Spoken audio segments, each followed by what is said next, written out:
I'm gaining, then again I'm losing. Sometimes I'm rising, yes sir. Then again I'm falling. Sometimes I'm gaining, then again I'm losing. Sometimes I'm rising, yes sir. Then again I'm falling. Let Jesus work it out. Please your Father would work it out. Oh, let God work it out. Please your Father would work it out. Oh, let God work it out. Please your Father would work it out. Oh, let God work it out. Oh, work it out. You work it out for Mother Lisa.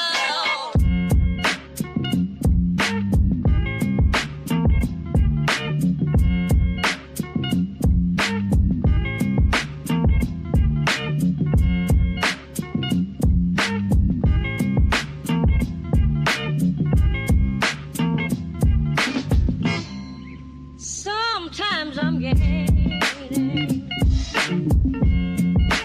then again I'm losing. Sometimes I'm rising, yes sir. Then again I'm falling. Sometimes I'm gaining, then again I'm losing. Sometimes I'm rising, yes sir. Then again I'm falling. Let Jesus work it out. Please your Father would work it out.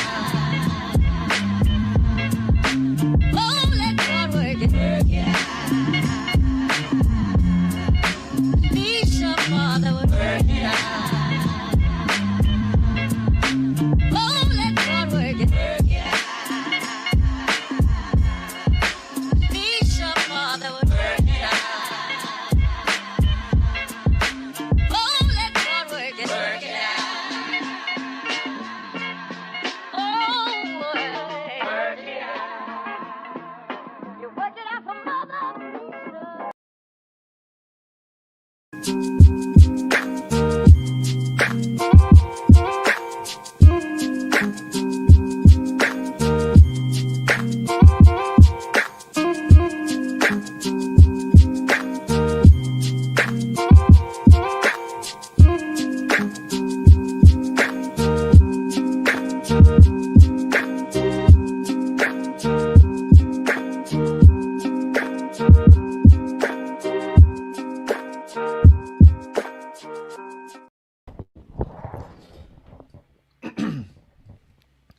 All right. Welcome back, ladies and gentlemen. This is Dr. David Patrick Carey with Church of the Eternal Logos. And tonight I want to talk to you about the real legacy of the Illuminati, one of the most notorious secret societies in history, of which I'm sure everybody's already been exposed to what the Illuminati is, this Bavarian secret order founded by Adam Weishaupt. In 1776, a very interesting year. What else happened in 1776? The Declaration of Independence was written just a couple months later.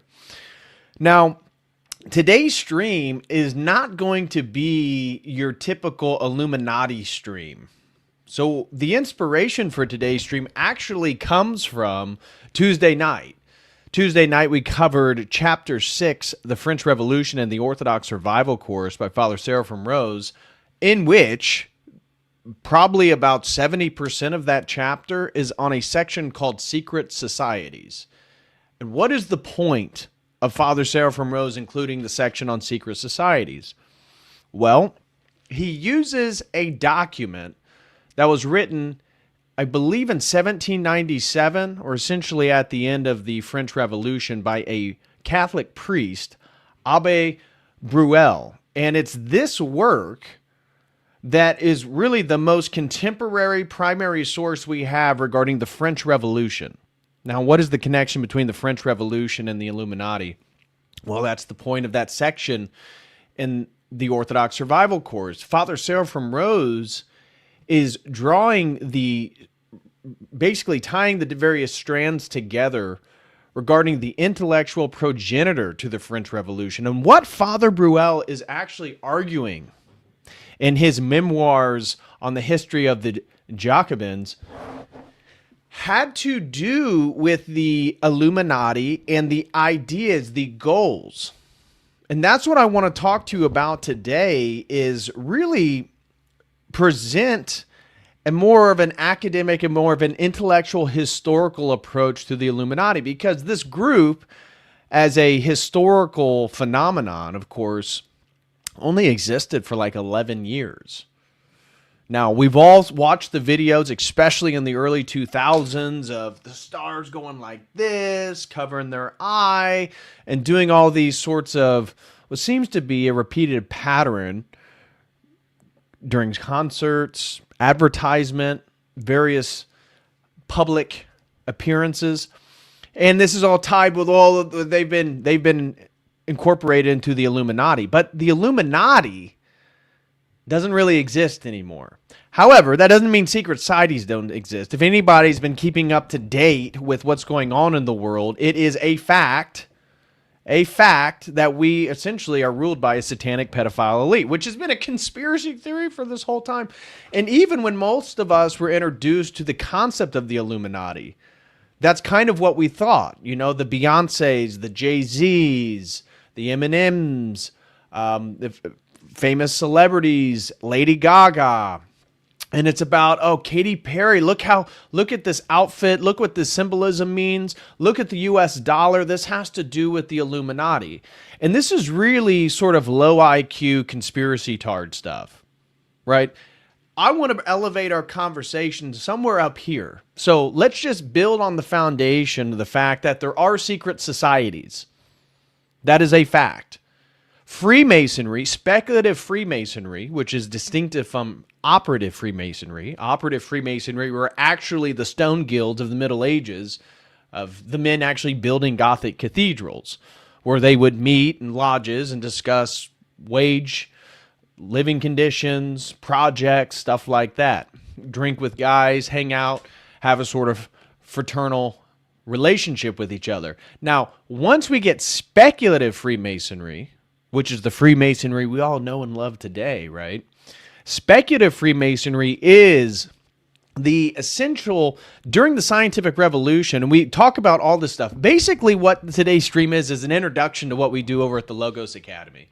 Because I'm really just playing off of a 3.5-hour conversation we had on the French Revolution, which all these topics are tied into. But when we're talking about speculative Freemasonry, what we're referring to, essentially, and these are my terms, these are me putting it in my words, is during the scientific revolution, I then point at 1660 as the full-blown modern science. 1660 is the founding of the Royal Society in Britain, in London, okay, which really is the progenitor for all these scientific institutes, although there was the one in France. Anyways, 1660. The 1600s, now England goes through a civil war between the royalists and the parliamentarians, all this stuff. The War of the Roses, you guys are probably familiar. Of course, Cromwell actually brings the Jews back after the Civil War, but that's a totally another thing. Although they will be mentioned a little bit today in our conversation. So the scientific revolution, after the English Civil War, King Charles was absolute and emphatic that no longer would debate occur around the Catholics or the Protestants or these various Protestant denominations that were occurring. And so science, the public sphere, was a place for no more Christian polemics. And as we talked about, the previous century was all about occultism. John Dee, Paracelsian alchemy, right? Henry Cornelius Agrippa, the 3 books of occultism. So the 16th century, the 1500s, was replete with occultism because the Hermetic corpus got translated during the Italian Renaissance. It gets redated at the beginning of the 1600s. And so the whole fervor, this idea that all this Hermetic stuff was older than Scripture, older than the Bible, gets basically shoo-shooed away. And what happens is everyone who is obsessed with the Rosicrucianism, the alchemical symbolism, the Hermetic spirituality, they begin to have those discussions in the speculative Freemasonic lodges. And so Freemasonry as a historical phenomenon, meaning the speculative Freemasonry, is really the point in which the scientific revolution and the values of the Enlightenment, the elevating of reason, of secularism, all these things, pushes all the esoteric spirituality into the Freemasonic lodges. But Freemasonry today is not this massive boogeyman, although you can't be Orthodox and be a Freemason. You're literally giving an oath to the Grand Architect, a very generalistic deistic concept, because deism was the dominant theological disposition at the time. And it's going to connect with our conversation today, because when we start reading Father Seraphim Rose and the connection between the Illuminati and the French Revolution, one of the major catalysts for the French Revolution was Voltaire, a famous French Enlightenment thinker. He was a deist. And so you start to get this idea during the end of the 18th century that God is kind of not in control of creation. He's kind of taken a step back. Well, what does that mean? That means men need to elevate themselves and take it and be in control of it. And this is where we start getting this idea of the educated elite, doing away with the traditions and institutions of times before and elevating a new rational approach towards tradition, or really an undermining of tradition and a rational approach towards progress. So why do I say all that? Because this is the real legacy of the Illuminati. What were their goals, right? Let's not get into all the conspiratard stuff about Weishaupt and him being a Jew. I found no evidence. I actually did some deep research. I found no evidence that Adam Weishaupt was Jewish. Okay? He was in Bavaria, Germany, in which actually there's very few Jews at the time in Bavaria. So that's southern Germany, close to Austria. And it's really these ideas that the point of today's stream is to make you realize that we are living in the world that the Illuminati wanted to create. So it doesn't really matter about who's part of any one secret society. It does not matter. The point that I want to bring and elevate the conspiratorial conversation towards today is, what were their goals? And then when we read the document, we're going to see language that is eerily familiar to the exact same tropes we hear today, whether it be politically, whether it be socially, culturally. It's the same framework. And so the point of today's stream is to get you to realize it's not about whether Jay-Z took some blood oath to, quote unquote, the Illuminati or the Moloch Owl of the Bohemian Grove.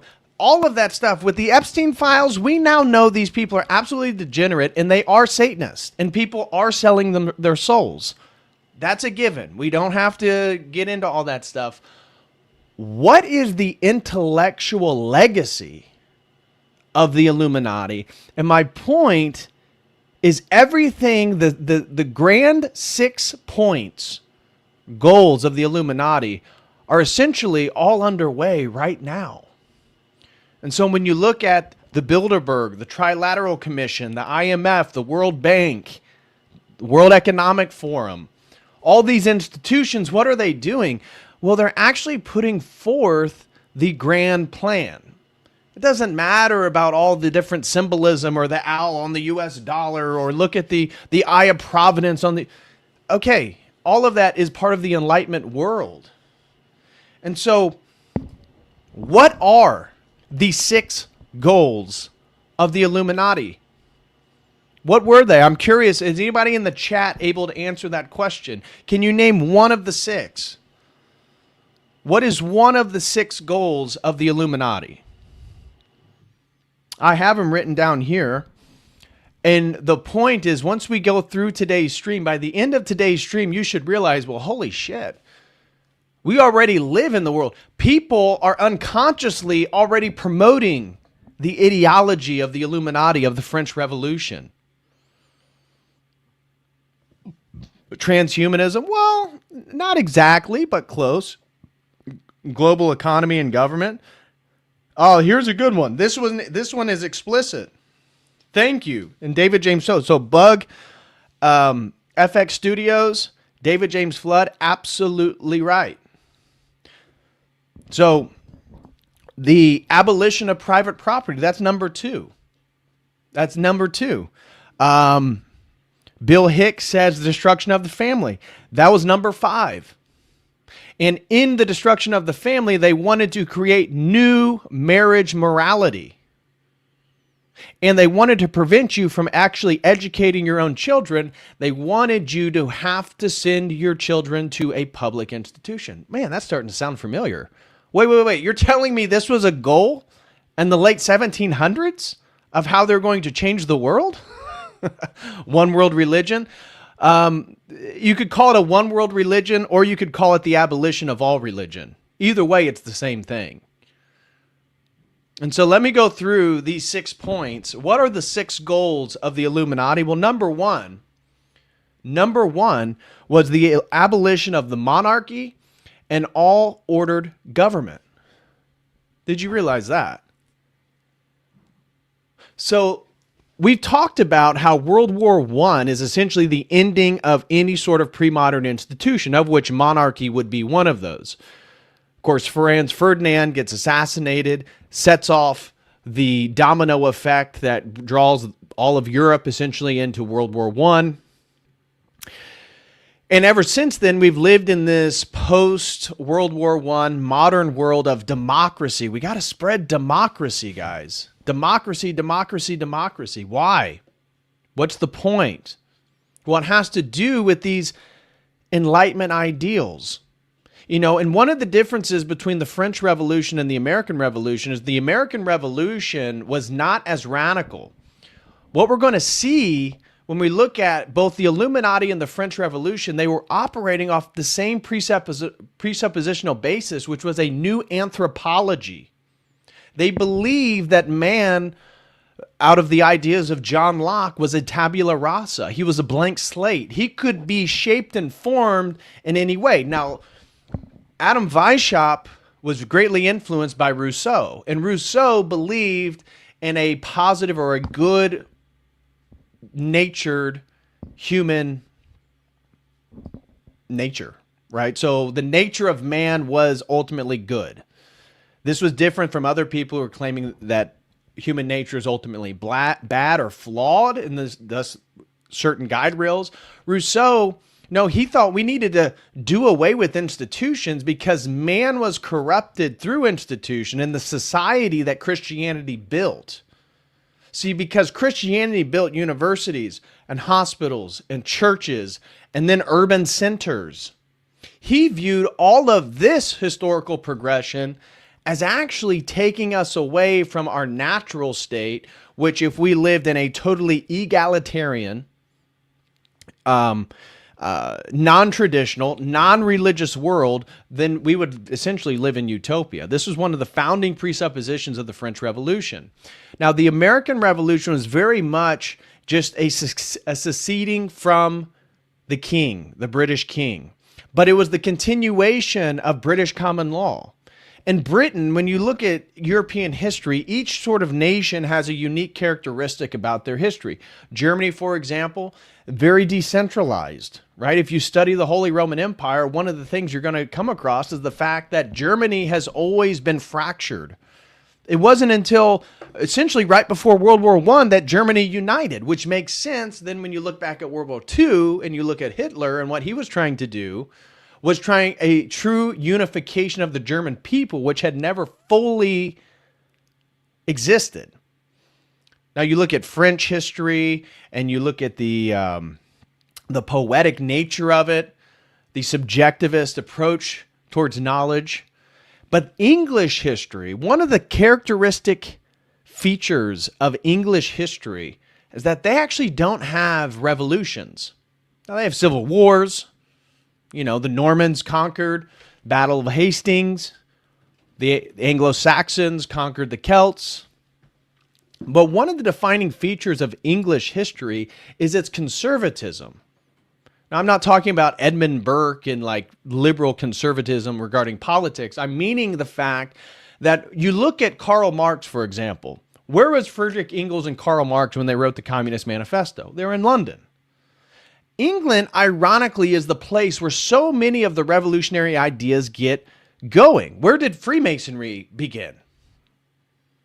Scotland and England, right? And then it gets brought to the continent. But English history never takes ideas and goes to like the extremities. It never goes to the ends of their ideas. They're very comfortable. So it's ironic that English history develops some of the much revolutionary ideas come out of English history. But they themselves tend to not implement them. Essentially, they leave the French to do that, or they leave other people on the continent to do that. But England never really has a revolution. And so America really is the continuation of that conservative English society, the understandings of what man is, made in the image of God, that government was really just to control the bad elements. It was more of a guardrail system. They wanted a minimal government. All these, again, this is a different Enlightenment approach towards the same revolutionary spirit. In France, though, what we see in France is that the values of the French Revolution were the values of the Illuminati. It was the values of many of these secret societies, and their number one goal is that they must abolish the monarchy, or they must abolish any form of ordered government, a la the French Revolution. And this had to do with this idea of egalitarianism and this perspective that was really emerging at the time, that hierarchy was dangerous. It was oppressive. It's starting to sound familiar a little bit, kind of like the world we live in today, where this is normal. You see, at one time, these had to be said sort of in hushed tones, underground, in secret societies. Now, it is literally the dominant culture. This is why conservatism or Christianity, traditional Christianity, truly is the counterculture. It's like the Counter-Reformation, in a sense, which were the ones opposing the French Revolution. So number one goal of the Illuminati was to undermine any sort of monarchy and any sort of autonomous ordered government. Okay, interesting. Number two, what was the second main goal of the Illuminati? Abolition of all private property. And this had to get back with Rousseau and his influence. Rousseau greatly influenced Adam Weishaupt. And so we're using the Illuminati just to be as a sort of snapshot perspective on what were the counter-revolutionary sentiments and ideas of the time, and the fact that they've all been implemented. So yes, in America, we can still own private property. But what has the WEF told us? You will own nothing and you will like it. And they couch this in the language of stakeholder capitalism. Essentially a managerial elite that are going to allow our governments to persist into the future to some degree through this stakeholder capitalism. But what's it doing? It's making sure that you are not an autonomous person, because they were radically collectivist, which is kind of the other side of the Enlightenment coin. We've talked about the Enlightenment, the 5 pillars being rationalism, scientism, individualism, technological progress, and democracy. But also in there is an immense sense of collectivism that we see in the French Revolution, that if you own something, it is actually part of the corruptive element of society, because it means that you have to have an ego to claim possession of something. And like Rousseau and like others said during the French Revolution, and we'll see that Weishaupt also said, we must abolish the ability for people to own things, Because if they do, then they can form their own ideas, their own value systems. Essentially, they can be autonomous, and that's a problem. Number 3, what's the third major goal of the Illuminati? The abolition of inheritance. They don't want people to be able to inherit the commodities, the real estate, and obviously the values, as we'll get to here in the next few points, of their ancestors. So one of the values that they put forth is they wanted to abolish inheritance. They wanted to prevent people from being able to have a level up compared to someone else due to what their family was able to do, because that is unequal. You see, and the whole point of the French Revolution and the Illuminati is this very modern sense of egalitarianism. Everyone must be equal. The amount of money you have must be equal. I mean, as we may cover today, during the French Revolution, they would actually prevent farmers from milking the amount of cows they had because one farmer may be able to have more product than another farmer, and they needed to make it equal. Sound familiar? It almost sounds like the Bolshevik Revolution. It sounds like communism, because these are where these ideas come from. And they're present here in, contemporary America. That's my point of today's stream when we go through the Illuminati, is that this stuff isn't like some scary occult influence of these shadowy people. Yeah, it is that to a degree. But the Illuminati, if you really want to understand, it has to do with this enlightened elite that are pushing these values on our society, which have now become normalized, so that we can be managed and we can be molded into a new form of man. This is Novus Ordo Secularum. That this is the new order of the age, is that man has no nature anymore. Man has no substance. There is no there. He is a tabula rasa. He can now be manipulated, which is why institutions are so important. And Weishaupt was very explicit. Now, the Illuminati, as I said, only lasted for really about 11 years before the Bavarian government shut it all down. Weishaupt had to go on the run, found a very liberal ruler in Germany to live under in Gotha. And he stayed there the rest of his life, basically trying to defend himself from his reputation of everything that got released. And Father Burrell, who we're going to be reading from Father Seraphim Rose, he even has eyewitnesses in Bavaria that got arrested that then confessed everything and what their plans were in their secret society, which was the total abolition of king and altar. Which brings us to another one. So we just talked about abolition of the monarchy and all ordered government, abolition of private property, the abolition of you being able to inherit wealth or any assets from your ancestors. Number 4 is the abolition of patriotism. So one of the things about the Illuminati and the French Revolution is they thought nationalism was evil, because nationalism meant that men would join militaries to defend those nations against other nations. And because other groups have different values and different goals, it was inevitably going to lead to war and violence. So therefore, what they needed to do is make sure that there's no more nation states, a la globalism. And that's really what Napoleon was trying to do. He viewed himself as ushering this in. Right? There essentially would be a one French world, but it would undermine the patriotism and the national identity of those populations, because that was necessary to mold man into his next evolutionary stage. So patriotism, as we'll be reading, was viewed as something of like the backwards people. These were like the middle class, lower class people. They had all this patriotism, and this needed to be educated out of them. How did the Illuminati plan to implement all these pillars, these goals, these aims? The number one method is through institutions. Now, this is echoed later by Gramsci, the famous Italian communist. But Gramsci talked about the long march through the institutions. Weishaupt already was talking about that. Like, 100, 150 years before him.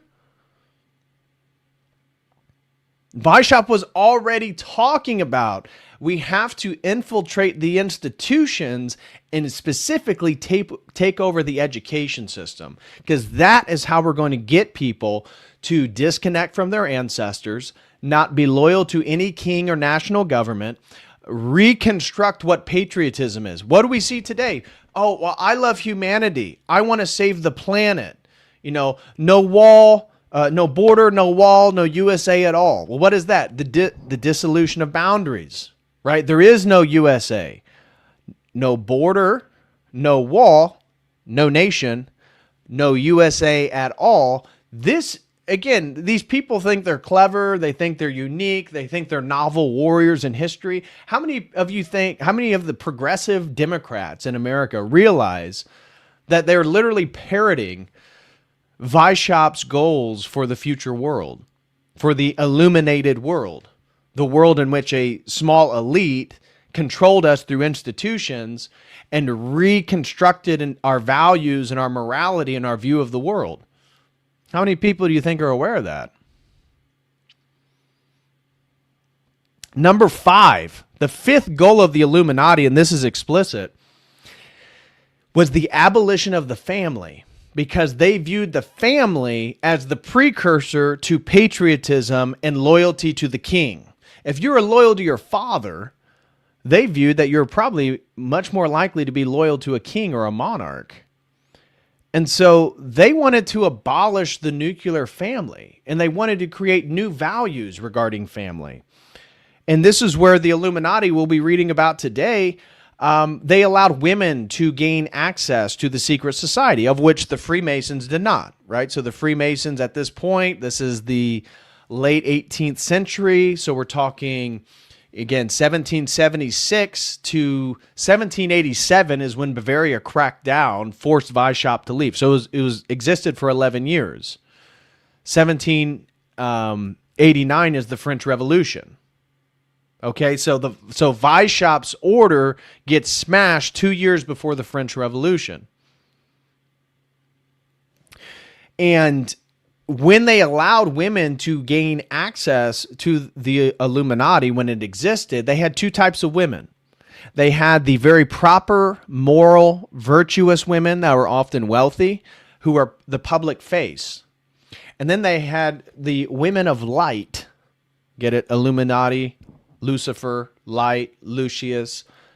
And they were essentially prostitutes. And so what their job was to sleep with wealthy men. And so whenever they got new recruits, when Weishaupt got new men to come and attend a secret society meeting, there would be booze, there would be substances, and there would be women for sex. And is it starting to sound a little bit like sexual blackmail? If many of these men were married, it's the construction of a new marriage morality. It almost sounds like Epstein stuff. And we're going to read things today regarding the Illuminati and their influence in the French Revolution that very much sounds like Epstein. Eyes wide shut. Yeah. So that's my point of today's conversation, is that when you hear about the Illuminati, you don't hear it in these more intellectual approach, this intellectual historical approach to what were their goals, what was the ideology, what were the presuppositions, how did that influence then the first implementation of these values in history, a la the French Revolution, and the violence that led to. I mean, during the French Revolution, the Jacobins would literally take the guillotine from city to city. And they would kill people. Why? Because they believed that depopulation was necessary. Sound familiar?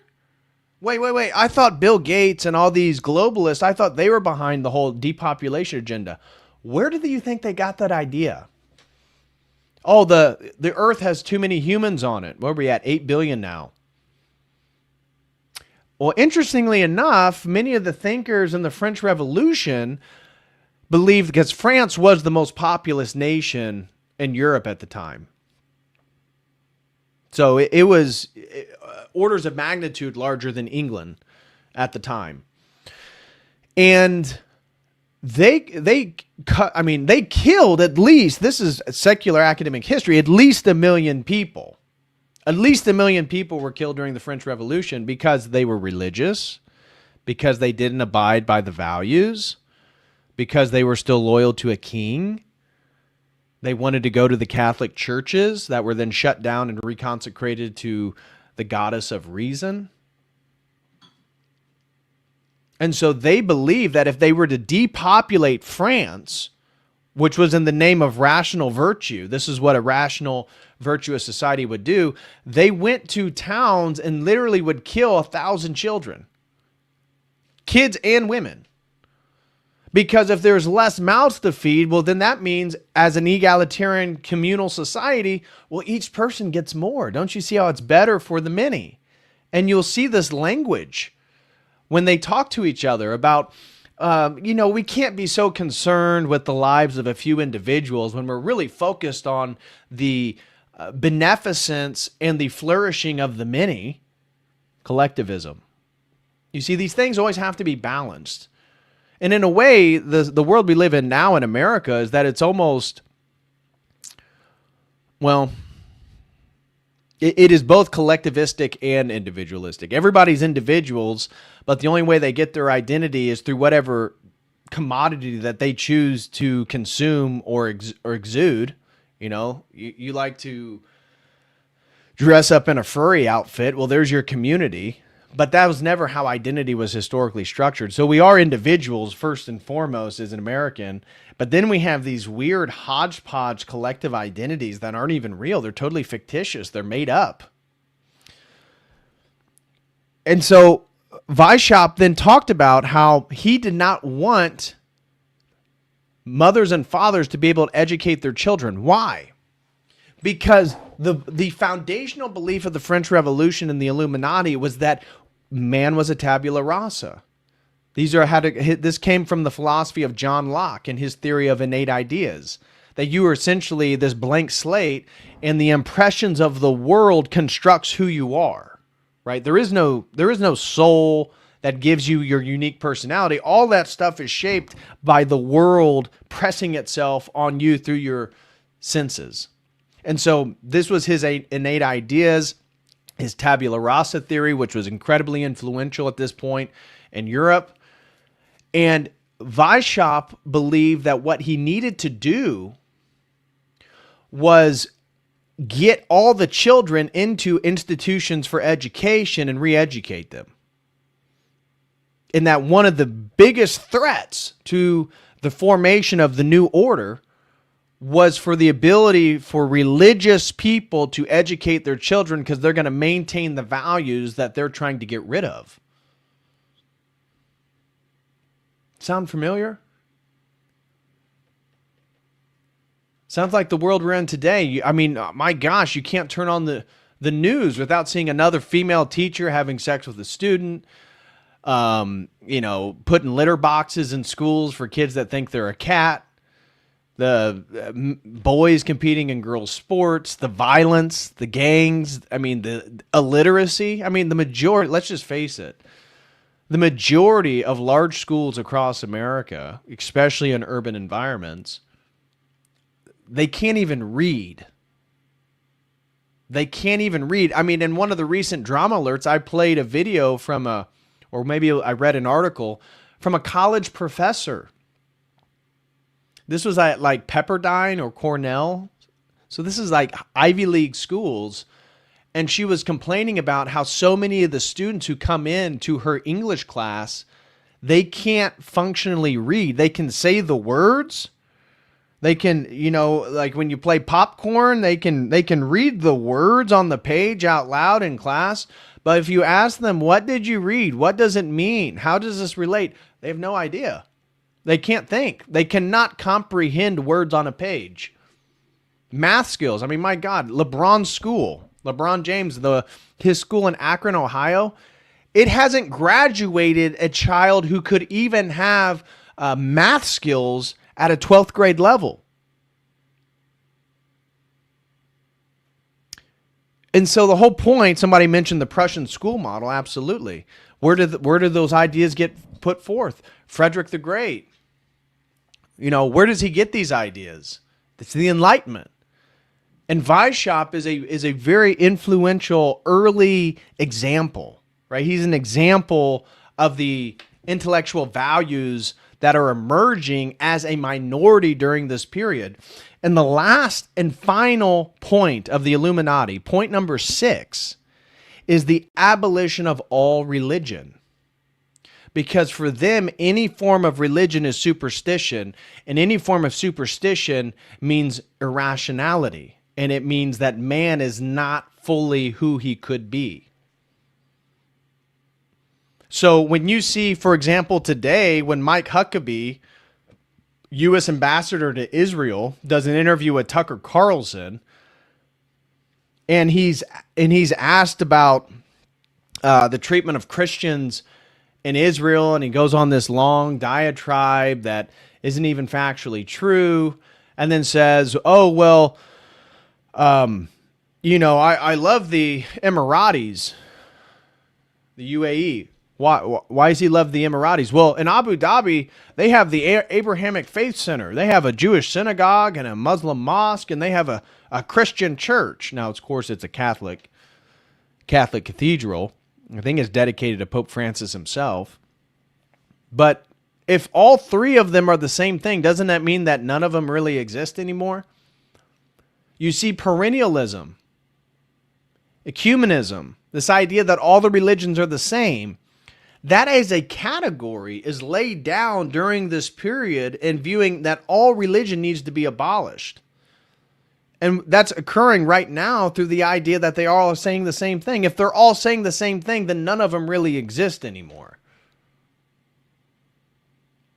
Do you see how these 6 main goals here, the abolition of the monarchy and ordered government, the abolition of all private property from citizens, the abolition of inheritance in your financial and monetary succession from your ancestors, that must be done away with, the abolition of patriotism, the abolition of the family, and the family's ability to educate their children how they wish, and then the abolition of all religion, that these 6 points were the main goals of what became the Illuminati for about 11 years. Now, of course, these values don't go away. When Weishaupt flees Bavaria because they want to arrest him because what they find out he's promoting in the secret societies, and he flees to a more liberal area to live that supported his values in the Enlightenment, that doesn't mean these ideas went away. You see, the Illuminati really won in a sense. The French Revolution really won in a sense. Now, the French Revolution, of course, Napoleon comes and sort of rescues the French Revolution from its absolute internal chaos and becomes the monarch, the Enlightenment monarch that they were trying to do away with. But he essentially brings the legacy of the Bourbons back together with the French Revolution and creates a sort of hybrid system and views himself as a sort of Enlightenment monarch. And that's really what he was. He was truly the first Enlightenment world leader, Napoleon. And so my point is, when we look at the ideas, when we look at the goals and the intentions, we live in the world that the Illuminati wanted to create. Everything that they were desiring saturates our daily life today. It doesn't matter that there's a little owl on the back of the dollar bill. It doesn't matter about the eye of providence and Jay-Z's proclivity with young children. All of that is just Satan's web. I think what's most interesting and what people don't talk about is the intellectual legacy of the fact that the goals they wanted to put forth are the goals that we live in. How many leftists say, oh, I hate the Illuminati and, Trump's part of the Illuminati and the elite, and then go about stating the same exact points that the Illuminati wanted to put forth? And so some of the key features, well, we'll get to those. So, guys, smash that like. I hope you guys are appreciating this sort of breakdown. It's a different approach to the Illuminati. I know we could get into conspiratorial videos. Honestly, many of the videos, I went through a handful of documentaries and videos on YouTube. There's not a lot of good quality stuff out there. I even went through TikTok. I was just curious, like, what's the most popular videos on the Illuminati and on TikTok? Not very good. It's not very good. It's very much, it's like people are stuck in a 2006 like realization of secret societies and Hollywood and the global elite. It's like the conversation has moved beyond that now. We don't need to try to prove the fact that there's a satanic pedophile elite. I mean, the Epstein files have already proven that. Everything that's gone on in the last 26 years has proven that in the internet age. We know that to be the case now. I think the more interesting question is, what were the goals of the people who set these things forth? And that is more interesting because people are adopting the ideas without even knowing it. In a sense, the blue-haired woman who's advocating for the abolition of private property and thinks American patriotism is racist or bigoted, who, wants to abolish the nuclear family, she's part of the Illuminati. Right? The Illuminati really isn't scary regarding these elites. We know that, okay, they're doing their stuff. What's scary is that the average person is essentially Illuminati confirmed without even knowing it. That's what's crazy. That's what I mean by the Illuminati essentially won. The modern period is the values of the Illuminati. So, guys, smash that like, and if you have any questions or comments, please support Super Chat here on YouTube if you prefer YouTube. Also, use Dono Chat or Streamlabs. First one was wishing everyone a blessed upcoming Lent. Thank you so much, brother. Like I told you in the live chat, your sponsored stream on CERN, God particles, wormholes, all that stuff will be next week. Thank you so much, brother, for the support. Really appreciate you. And Brother Brovet throws in $2, says Freemasonry is 17th century Kabbalism. Yeah, well, I mean, Kabbalism influenced a lot during the 16th century. And you can really point to Giovanni Pica della Mirandola and his creation of Christian Kabbalah in that whole period. If you really want to get into the nitty-gritty, go look into the history of Prague, Bohemia, the Golem myths, the ability for certain places in Europe to allow Jews to perform and practice various spiritual orientations. I think that is some interesting history right there. Nothing over on the Dono chat, and over on Streamlabs, Victor Z throws in a generous $20. Thank you so much, Victor Z. He said, important topic. God bless. Well, thank you much, Victor Z. God bless you. Diego Cruz throws in $2, says, have you gone into worship of Saturn yet? No. We're focused on some higher order things here. I could do a stream on Saturnian worship. That's a whole stream in and of itself. Getting into the Saturnalia cults. I mean, we've discussed in the worship of Baal and Moloch how they were Saturnalians as well. And yeah, I'm very aware of the conversation regarding the Star of David, Judaism, the Kaaba stone, all that different stuff. But no, we're not going to be focusing that so much as we're focusing on intellectual history today. But thank you very much for the support, Diego.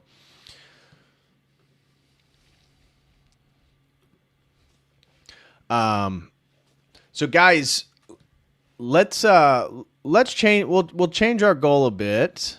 What do you want to make the goal today? Do you want to make it for a book? What do you guys want to make the super chat goal for today? One of the super chatters gets a book. I mean, we could do a sponsored stream, but you guys haven't been super enthusiastic about that one, Candy. Do you want my lollipop? Cheap music gear?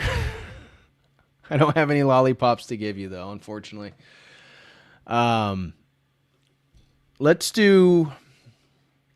Here, we'll do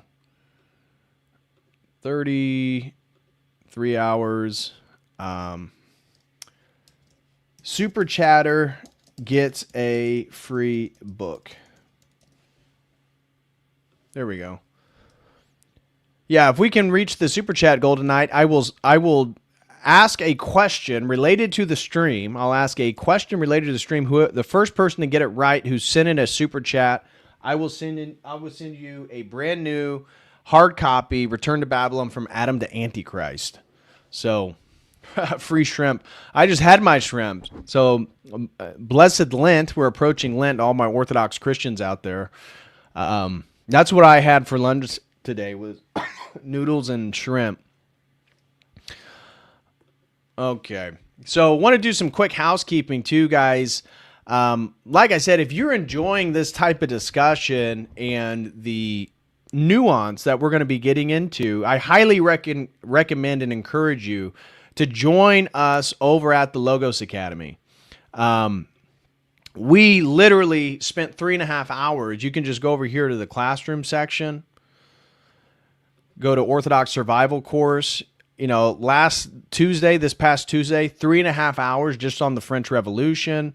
I mean, first one was almost 5 hours. Each one's been 3 hours, just about.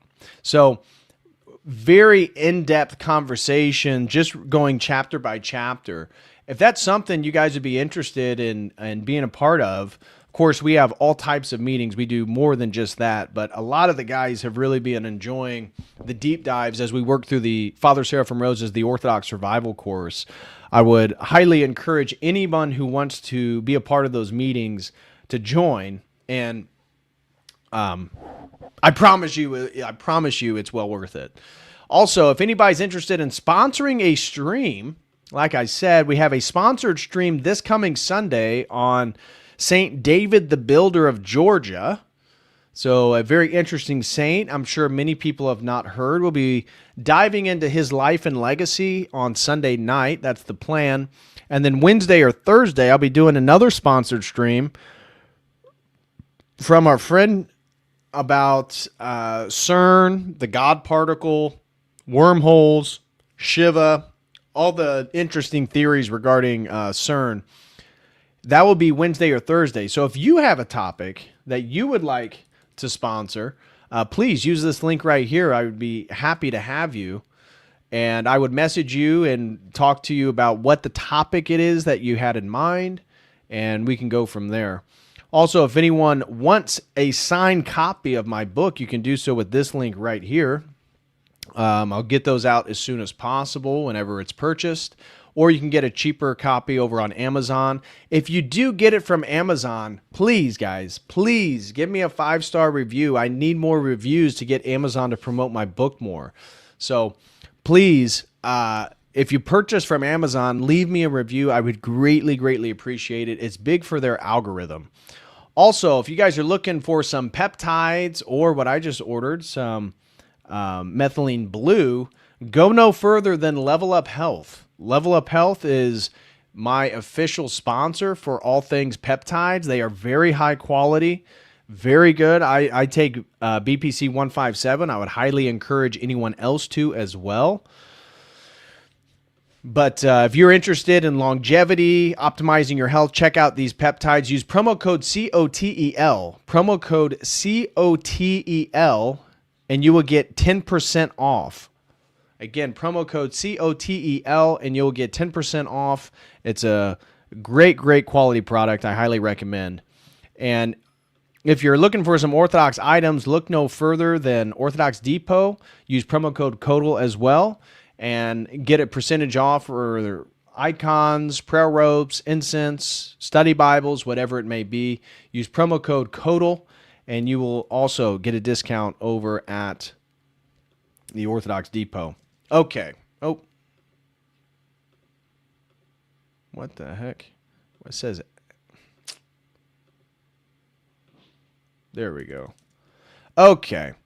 Now, with that being said, let's get into our stream a little further now. So I have a study guide. Again, this will be all up over at the Logos Academy for everyone who is interested. This is just, and we're not going to go through the whole thing because I really want to go through the document of Father Sale from Rose from the Orthodox Survival Course. And we're just going to be reading a subsection called Secret Societies regarding the French Revolution, with the whole intention of showing you guys that we live in the world that they wanted to create. And the French Revolution being the first historical example of them trying to implement these values. So let me get an out. Also, let me shield something else. If anybody's out there using nicotine, get the best nicotine pouches out over at alp.com. Use my affiliate link. It's there in the video description. Use my affiliate link and you will also get a discount. And I promise you, they are the best nicotine pouches out there. Let's move through this document a little bit and introduce Adam Weishaupt. I've been talking a lot about the intellectual history, the ideas, what they're wanting to put forth. Let me show you a little bit of just the concrete dates and facts. So Adam Weishaupt, he was from Bavaria, southern Germany. You can kind of situate him in the confessional and intellectual tensions of the late 18th century Catholic Europe. Bavaria at the time was a staunchly Catholic electorate. So the electorate, meaning they could vote for the Holy Roman Emperor, established by Charles IV. Deeply shaped by the educational and political legacy of the Jesuit order, which had dominated higher learning, and then suddenly thrust into a vacuum in which the Jesuits were suppressed by Pope Clement, and allowed these new revolutionary Enlightenment ideas to sort of step into the forefront. And that's how Adam Weishaupt became professor of, dogmas? He became professor, canon law. It was of canon law. That's what it was. So born February 6, 1748, dies November 1830. Now remember, the Illuminati get officially shut down, in Bavaria at least. Now there's all theories about how did they... Guys, all secret societies are promoting these same values. So for me, when I look at it, whether it be Freemasonry... And we're talking about the real influential Freemasonry, not the, the boomers that go there to drink beer with other guys and pretend, LARP as that there's some like Western esotericist, LARP is Manly P. Hall. No, we mean like the actual institutional elite, but all secret societies. And that's where it's not even secret anymore. Like when people are going on about the Illuminati or the celebrity conspiracy theories, it's like, what are you talking about? The WEF, the Trilateral Commission, Bilderberg, the IMF, the World Bank. This is literally all their values. Like, do we really, it's all public now. Like what the revolutionaries were trying to do is literally the world we live in. And it's all done publicly through these, transnational corporations and transnational think tanks. So anyways, he was former Jesuit educated, became to hate the Jesuits. Adam Weishaupt absolutely hated the Jesuits, but he mimicked the Illuminati based on the Jesuit order, because at that time the Jesuits kind of were a secret society that essentially was totally devoted to the Pope. They had a special relationship with the Pope out of the different orders, monastic orders. And the Jesuits basically were the Pope's right-hand man. A lot of conspiracy theories with that. I know Jesuits from in my PhD program. Every single Jesuit man I met who was getting a PhD was incredibly, incredibly progressive. So they were very staunch on their Catholic identity, very Catholic, and very progressive at the same time. That was every Jesuit that I met. So anyways, what was Weishaupt's intellectual influence? As we said, John Locke, his tabula rasa theory, this new anthropology that emerges for the very first time in history. Now, there had been other speculations, but it didn't really grasp the minds of the elite like it did during the Enlightenment. And so this idea that essentially you're a blank slate, and therefore education as moral engineering. This is exactly what Weishaupt believed, that therefore we need to engineer man so that he can become perfect, the perfectibles. This was the intention of the Illuminati, was to create perfect human beings. So it's totally in line with the millenarian, chiliastic spirit that transhumanism is built off of, what I describe in my book. But all these movements, I mean, Protestantism believed that it was chiliastic, that it was bringing forth the millennium, that they were going to be essentially the brotherhood that saves the world. Now, as we see, every single one of these movements just falls on its face. But the Illuminati and Weishaupt was incredibly influenced on this idea that we just needed to re-educate people, education camps, re-education camps, and we could actually perfect them so that they're the highest versions of themselves. This was combined with Voltaire. He was the French deist who actually was Christian when he began and then became very polemical against Christianity, most specifically the Catholic Church. Because when you're talking about France, you're talking about a highly Catholic country. And then Rousseau. So whenever you're thinking about Rousseau and Voltaire, remember Voltaire is highly rational. He's systematic. He's a deist. Rousseau, on the other hand, incredibly influential to the French Revolution, but Rousseau is feelings oriented. He's a feeler. His approach is poetic. It's very subjectivistic. And it's Rousseau that believed in this natural goodness of man was corrupted by institutions. And so how do you uncorrupt man? Well, you have to undermine and collapse all the institutions. And he was very serious. Now, it wasn't mean that he wanted to go live in total a primitive society, but he did believe that the legacy of Christianity and the institutions it had built up to the 18th century was the defining feature holding man back. That's why he hated Christianity, absolutely hated Christianity more than anything. And he viewed it as the regression of ourselves into a more corrupted form, which is funny. But he sets forth this whole idea of going back to nature, right? Which you hear today. We live in an environment where everybody talks about going back to nature. Well, Rousseau kind of sets this forth, that this idea, this virtue of going to nature, like there's people describing how he would just go into the woods and get into these ecstatic states and feel like he saw divinity everywhere. And he says, this is my religion, this ecstatic euphoria while I'm out in the woods and I'm writing poetry. This is my God. And so it's very much like a very new agey, feelings-oriented, subjectivistic approach towards religion. And then Christian Wolff, the rationalist system building and moral philosophy. So I would argue that it's these four thinkers that have a tremendous impact on Weishaupt and his formation of the values and the goals of what the Illuminati is. And it is truly, this is another thing. I could reframe this whole stream and talk about it from the perspective of Christian heresies. Right? This is an interesting element to it all, is that it's essentially a Pelagian anthropology recast in Enlightenment language. Pelagianism was this idea that we could perfect ourselves through our own existential desires and intentions. And this is why, Augustine, he did polemics and apologetics against Pelagianism, which was very dominant at the time. You see that you are fallen, but you can actually perfect yourself before you die. And therefore, the goal is to not be sinful at all. Well, that's not possible. The church condemned this as a heresy.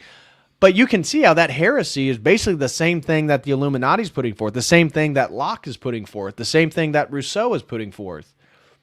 You see how, that's why I think intellectual history is an incredible tool in anybody's intellectual tool belt, because you can see the trends of history and you can see how things do morph.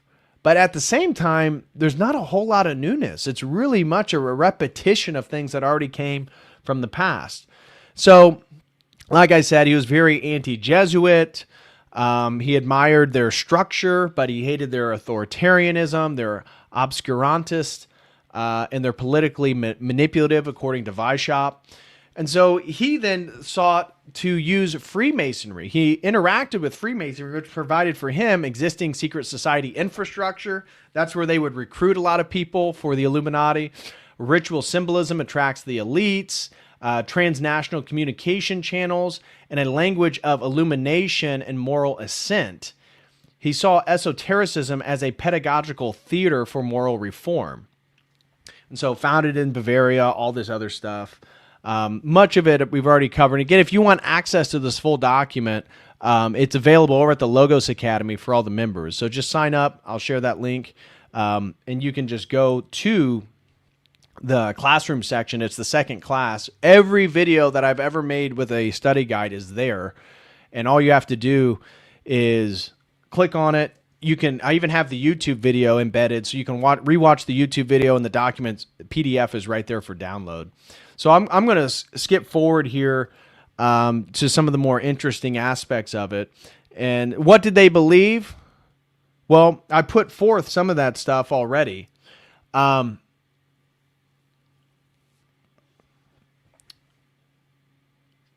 Here I have number 1, radical confidence in human perfectibility. Weishaupt believed that humanity is not fallen in a theological sense, but only corrupted by bad institutions. Therefore, he advocated that anybody in the Illuminati should infiltrate the institutions and begin to change them intellectually, the values from within. Evil equaled social conditioning. Reform equaled education plus rational restructuring, and moral transformation equaled achievable historicity, or achievable historically speaking. They had a hostility to superstition and ecclesiastical authority. The Illuminati viewed established religion as instruments of political domination, obstacles of intellectual freedom, survivals of pre-rational history. This does not necessarily mean atheism, although it's a debated topic. Did Weishaupt use Western esotericism as a semiotic tool?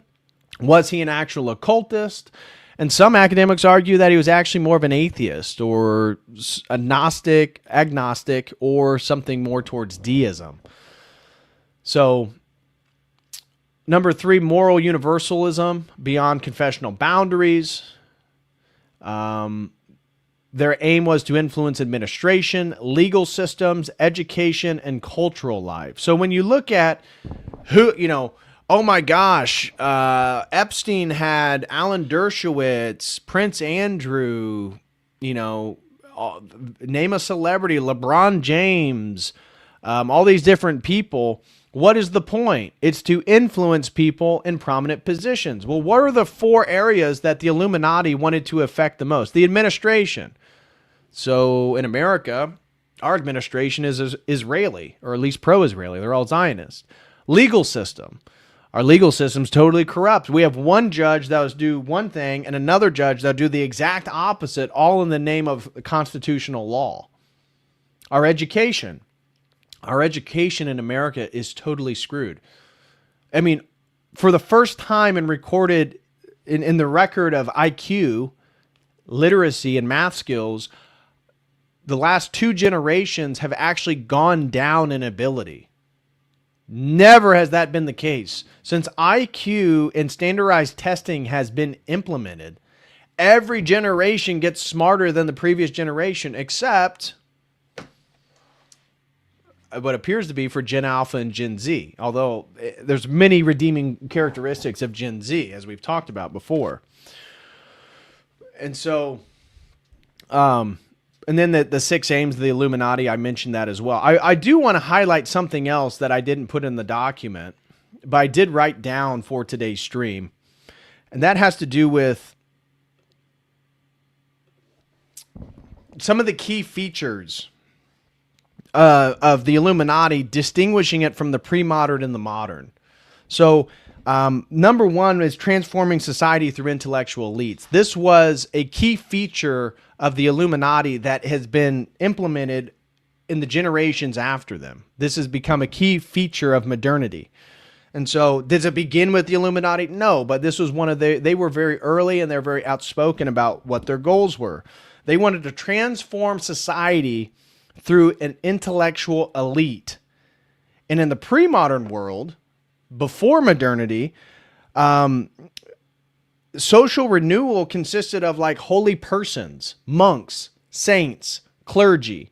You think of Byzantine history, who does the social reforming? Who does the transformation of society? Well, it's holy persons. It's just kings. Saint Justinian. And then it was custom and organic development. So in the pre-modern world, progress, transformation happened organically. There wasn't this huge intention of causing people to be manipulated by some type of intellectual elite. That is a later feature of modernity. Once we get into the modern period, we see there's an educated minority that's expected to lead and shape the majority. This is the world we live in. There is a need to reshape institutions from within. This was an explicit objective of Adam Weishaupt, Antonio Gramsci, the famous Italian communist. And they wanted to undermine all tradition and religion, as we've already stated. And so you can see this in people like Saint Simon, the French technocrat, arguably one of the earliest technocrats. He believed in a technocratic elite and that technology would actually enable the manipulation and controlling of people for his Enlightenment values, so becoming better versions of themselves. You see it in the Marxist revolutionary vanguard, when Lenin was saying, oh, no, we Marxists, we Bolsheviks, we're going to speak on behalf of you, the proletariat. You disenfranchised people, let us, the Marxist intellectual elite, these Bolshevik Jews, let us speak for you, Russian Slavs. You don't have to do anything. Just make sure you're armed and make sure you support us. We'll speak for you. How well did that go for the Slavs? So the idea of the Marxist vanguard and how the Bolshevik Revolution implemented itself is kind of one-to-one to the goals of the Illuminati, as sort of intellectual elite that then shapes and manipulates the majority. You see it in utilitarian reformism, the idea that we have policy experts. This is where we get this stuff from. Today, there's a policy expert for everything the Trump administration does. This has to do with this Enlightenment utilitarian reform. And then progressive bureaucracy, trained administration. Another continuing feature of the Illuminati is a secularized eschatology. You see, they believe that human perfection is historically achievable, and therefore secularized man could and should create utopia. This reason and secularized morality led towards perfection of man. We see this in Comte. Not Kant, Auguste Comte. Comte. The Religion of Humanity, Karl Marx's Communism and the End to Alienation, and liberal progress narratives, all working on the same idea of a secularized eschatology. And number three, what I consider very important, is that history can be engineered. You see, the Illuminati believe that man is plastic. He can be molded. And institutions shape human consciousness. Therefore, education can not only reprogram, but entirely reshape what man is. And it can totally create a new moral life. Society was then to be managed. It's not something to let freely, organically evolve, as was the pre-modern custom. You see, in pre-modernity, history was providential. It was tragic. It was filled with suffering. It was limited by our fallen human nature, and it was never fully controllable except by God. Those intentions totally get flipped once we enter the modern period. And so I say all that to set the basis for now our reading of Father Seraphim Rose and his discussion on these secret societies. So, but before we get into it, let me catch up with some of you guys in the chat. I got to figure out how to say your name, dude. I've gone back and forth with him on Instagram, but CP6UJA throws in 1,000 RSD and says, "Hey DPH, have you and the other Orthodox streamers talked about doing a joint stream on a topic like this?" No, it's kind of hard to do a joint stream with a lot of the Orthodox guys. Everybody's so busy and doing different things. Wouldn't be a bad idea, though. I mean, once I lay out at least my arguments presented here in today's stream, that might be an interesting idea, is grab like 3 or 4 guys and do a panel on a topic like this. It's a good idea. Grant's Modern Life throws in $2. Thank you so much, Grant. Really appreciate you. National Sports Channel throws in 10, says, what's with the obsession of gene editing and other similar scientific pursuits? You kind of answered it, I guess. Well, it has to do with the perfection of humanity. That's my point about today's stream, is I just did a video covering Jeffrey Epstein's obsession with gene editing, utilizing CRISPR, his emails going back with a Chinese geneticist. And what is the point of all that? It has to do with this idea of perfecting humanity. Jeffrey Epstein wanted to impregnate 20 women at a time through in vitro fertilization and then gene edit the children so he would have the like hundreds and hundreds of perfect babies. What does that have to do with what I'm talking about today? Well, the idea that we must perfect humans as the intentional goal to make society better in a rational, secular approach is exactly the values of the French Revolution and the Illuminati. So that is the ultimate point and the ultimate takeaway there. Sterling Bellows throws in 10 over on Dono Chat. Thank you so much. He says, can you expand a little on your earlier comment about generational wealth and inheritance being stymied historically?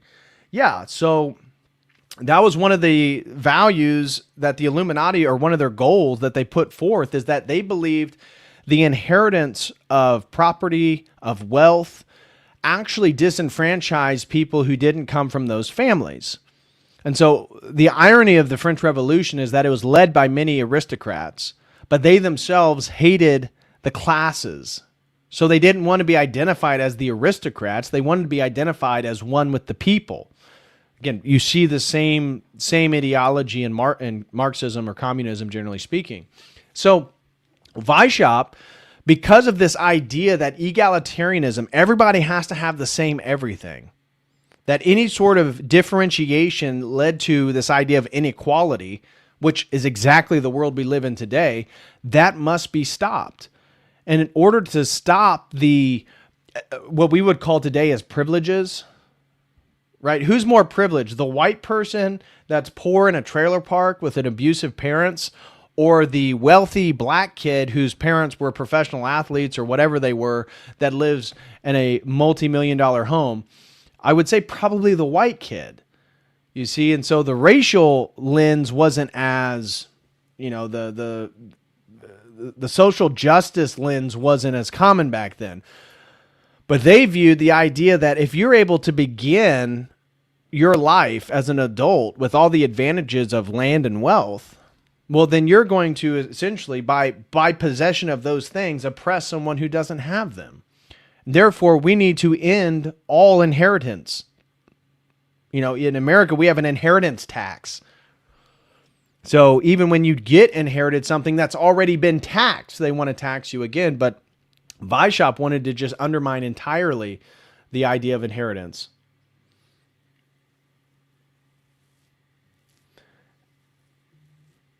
All right. So with that being said, let's get into our document today. So I'm going to just read the highlighted paragraphs. This is what I do in our Logos Academy meetings, is I'll go through the document and I highlight what I believe to be the main paragraphs. And then I will move through the document and we will have conversations and chat about it and stuff like that. But what I want to do for you guys is just move through the document and read a lot of these highlighted sections and have you listen to what Father Seraphim Rose had to say about the Illuminati and their influence on secret societies. And so where he's getting this information, you're going to hear Burrell mentioned multiple times, Abbe Burrell.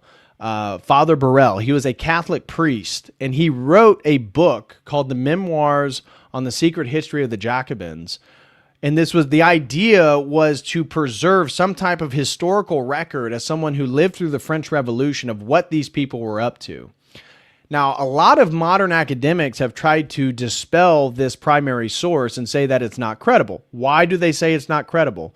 Because Father Burrell, he claims that the Illuminati were greatly influential to the French Revolution, despite them being, disbanded in 1787.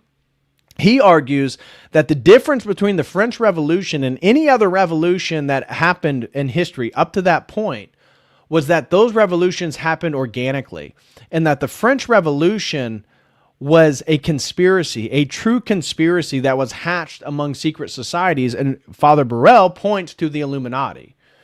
And so that's why I thought this would be such a poignant conversation for you guys, is that the French Revolution is the first attempt to implement these ideas and these values into the world. And so let's read some of this. The English mentality, which gave the world already the philosophy of deism, is a so-called conservative mentality. That's what I was highlighting. One of the intellectual characteristics of English society is that they are generally conservative. Even though they'll come up with very liberal ideas, they don't go to the extremities of them. It was a conservative mentality. That is, it's capable of believing just about anything and being quite content and not pushing its beliefs to any logical conclusions. Just as later on we'll see David Hume destroys the whole world and then sits back and enjoys himself and drinks his coffee and smokes his pipe, not seeing that he's given ideas which will drive people to despair.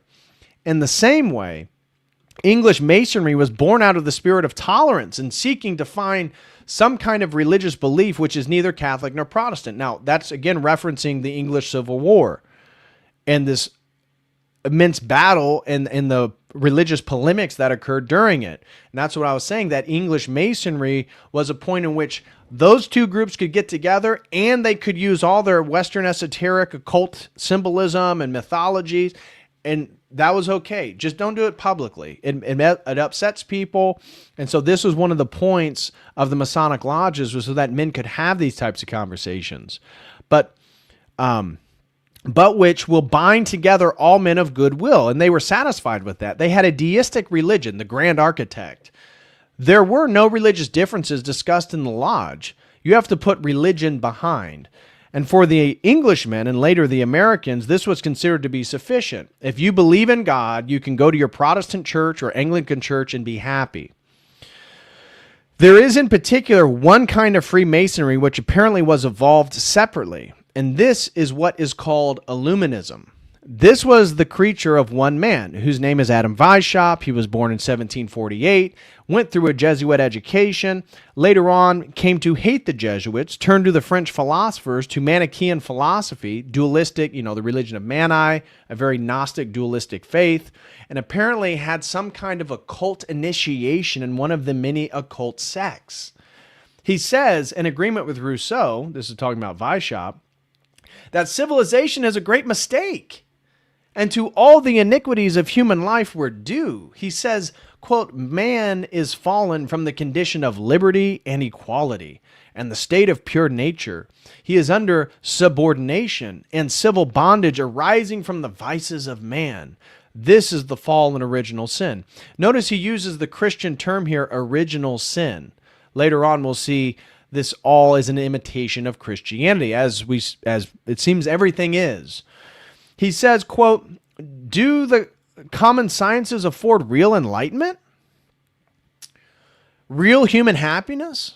Or are they rather children of necessity, the complicated needs of a state contrary to nature, the inventions of vain and empty brains? Why, he asks, should it be impossible for the human race to attain its highest perfection, the capacity for governing itself? Oh, democracy. Wow. Don't you guys feel like you govern yourselves? Aren't you so happy to be an American democracy where you have no say? 80% of the American population doesn't want to go to war with Iran, and yet somehow we're still going to war with Iran? How's that work? How the heck does that work?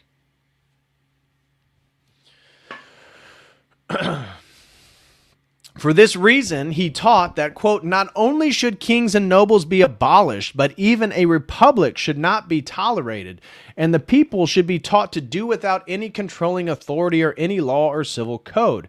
In order to make this system a success, it would be necessary only to inculcate in man a just and steady morality. Since Weishaupt professed to share Rousseau's belief in the inherent goodness of human nature, this would not be difficult, and society might then go on peaceably in a state of perfect liberty and equality. He says, quote, man is not bad except as he is made so by arbitrary morality, which he viewed Christian morality to be. He is bad because religion, the state, and bad examples pervert him. It was necessary, therefore, to root out from his mind all ideas of a hereafter, all fear of retribution for evil deeds, and to substitute for these superstitions the religion of reason. When at least reason becomes the religion of men, then will the problem be solved. At the moment when men united themselves into nations, they ceased to recognize themselves under a common name. Nationalism or national love took the place of universal love. With the division of the globe and its countries, benevolence restricted itself behind boundaries, and it was never again to transgress. Oh my gosh, boundaries are bad. What have we talked about? The dissolution of boundaries, the modern world. You see, all of this, it's all baked into here. Then it became a virtue to spread out to express of those who did not happen to be under your dominion. So colonialism. Then in order to attain this goal, it became permissible to despise foreigners and to deceive and to offend them. This virtue was called patriotism. So Weishaupt hates patriotism. That man was called a patriot who, while just towards his own people, was unjust to others, who blinded himself to the merits of foreigners and took for perfections the vices of his own. Does it sound like a progressive, guys? Does Weishaupt not sound like a progressive leftist? That he is blind to the merits of foreigners and he just takes for granted the perfections and the vices of his own country. So one sees that patriotism gave birth to localism, to the family spirit, and finally to egoism. Oh, thus the origin of states or governments or civil society was the seed of discord, and patriotism found its punishment in itself. Diminish, do away with the love of country, and men will once more learn to know and love each other as men. There will be no more partiality. The ties between hearts will unroll and extend. Wow. Doesn't your heart just melt? Weishaupt was just such a sweet guy. And so I just highlighted this. Rousseau, meaning that his intellectual philosophy, his feelings-oriented subjectivist philosophy, had merely paved the way for the revolution. This is according to Father Seraphim Rose. Weishaupt constructed the actual machinery for revolution itself. It was on the 1st of May, 1776, as we've already discussed, and he said to himself, what all these men have done for altars and empires, this is Weishaupt, this is him realizing that all the men around him are working for the king and the church. He says, what all these men have done for altars and empires, why should I not do against altars and empires? By the attraction of mysteries, of legends, of adepts, why should I not destroy in the dark what they erect in the light of day? The passage then goes on to say vaguely that this is not the case and that the order only demands the initiate the fulfillment of his obligations, nor must antagonism to religion be admitted. On the contrary, Christ was to be represented as the first author of Illuminism. Well, it sounds like the Cosmic Christ. Sounds like Alice Bailey. Sounds like Helena Blavatsky. Oh, well, we want to undermine Christianity. I mean, we just did a big stream on Blavatsky. What did she want to do? She wanted to undermine Christianity. She didn't like Christianity. And so what did she do to do that? Well, she created theosophy, and then she reconstructed a new Christology in which Christ was the epitome of theosophy. What do we see here? Weishaupt, one of his main goals is to undermine the church. And so what does he do? He reincorporates Christ and then presents him as the first and founder of Illuminism, whose secret mission, Christ, was to restore to men the original liberty and equality they had lost in the fall. No one, the novice should be told, paved so sure a way for liberty as our Grand Master, Jesus of Nazareth. So notice they don't want to call him the Christ. And if Christ exhorted his disciples to despise riches, it was in order to prepare the world for that community of goods that should do away with property. Oh, so Jesus was the first socialist. So Jesus was the founder of Illuminism, and he was the first socialist. Got it. Okay. Moving forward here, we have had many prejudices to overcome in you before being able to persuade. So this is Weishaupt talking to people attending his Minerval Academy. Remember, he would adopt all these sort of pagan myths for the symbolism or occult, depending on how you wanted to view it. We had many prejudices to overcome in you before being able to persuade you that the pretend religion of Christ was nothing else than the work of priests. This is Weishaupt. Of imposture and of tyranny. If it be so with that religion so much proclaimed and admired, what are we to think of other religions? Understand then that they all have the same fictions for their origin, that they are all equally founded on lying, error, chimera, and imposture. Behold our secret.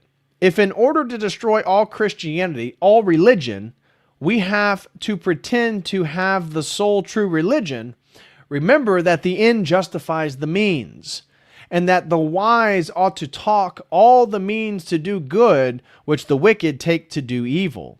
Those which have taken to deliver you, those which we have taken to deliver one day the human race from all religion, are nothing else than a pious fraud which we reserve to unveil one day in the grade of magus or philosopher illuminated. So, it's not really wrong to lie to anybody. I mean, if the ends justify the means, then yeah, I'll tell you anything. I'll make up some lie about us having the true religion. Of course. Women. So this is the funny part about his allowing women to join the Illuminati. Women were also to be enlisted as Illuminati and this is according to Father Bruel. So Father Bruel, you can see the quote. This is a quotation from his book from the end of the 18th century documenting the French Revolution. Women were also to be enlisted as Illuminati by being given hints of emancipation. Oh, so the Illuminati were early feminists. Oh, interesting. Okay. Through women, wrote Weishaupt, one may often work the best in the world. To insinuate ourselves with these and to win them over should be one of our cleverest studies. More or less, they can all be led towards changed by vanity, curiosity, sensuality, and inclination. So, we can do a lot with women. They're much more easier to manipulate. More or less, they can all be led towards change by vanity. From this, one can draw much profit for the good cause. This sex has a large part of the world in its hands. The female adepts were then to be divided into two classes, with each with its own secret. The first to consist of virtuous women, who would be given an air of respectability to the order. So you can imagine probably beautiful, well-to-do, high-status women, and they would be the public face of women in the Illuminati. But what was the other order? What was the other sect? Remember, and then they had their own secrets, and they had to be kept from each other. The second, light women, who would help to satisfy those brothers who have a penchant for pleasure. But the present utility of both classes would consist in providing funds for the society. You see, fools with money, whether men or women, were to be particularly welcomed. These good people, wrote Spartacus. Spartacus was the secret name of Weishaupt. They all had secret names. This is from Weishaupt, Spartacus, to Ajax and Cato. Swell our numbers and fill our money box. Set yourselves to work. These gentlemen must be made to nibble at the bait, meaning my female prostitutes. So Weishaupt, not only did he run a secret society, he was basically a pimp. You want to allow the gentlemen must be made to nibble at the bait, but let us be aware of telling them our secrets. This sort of people must always be made to believe that the grade they have reached is the last one. Compartmentalize. Don't let them know about the higher rungs of the ladder. And then from the first year of Weishaupt's Illuminism, in his atrocious impiety, aping the God of Christianity, he conceived in these terms the orders he would give to Massenhausen to propagate his new gospel.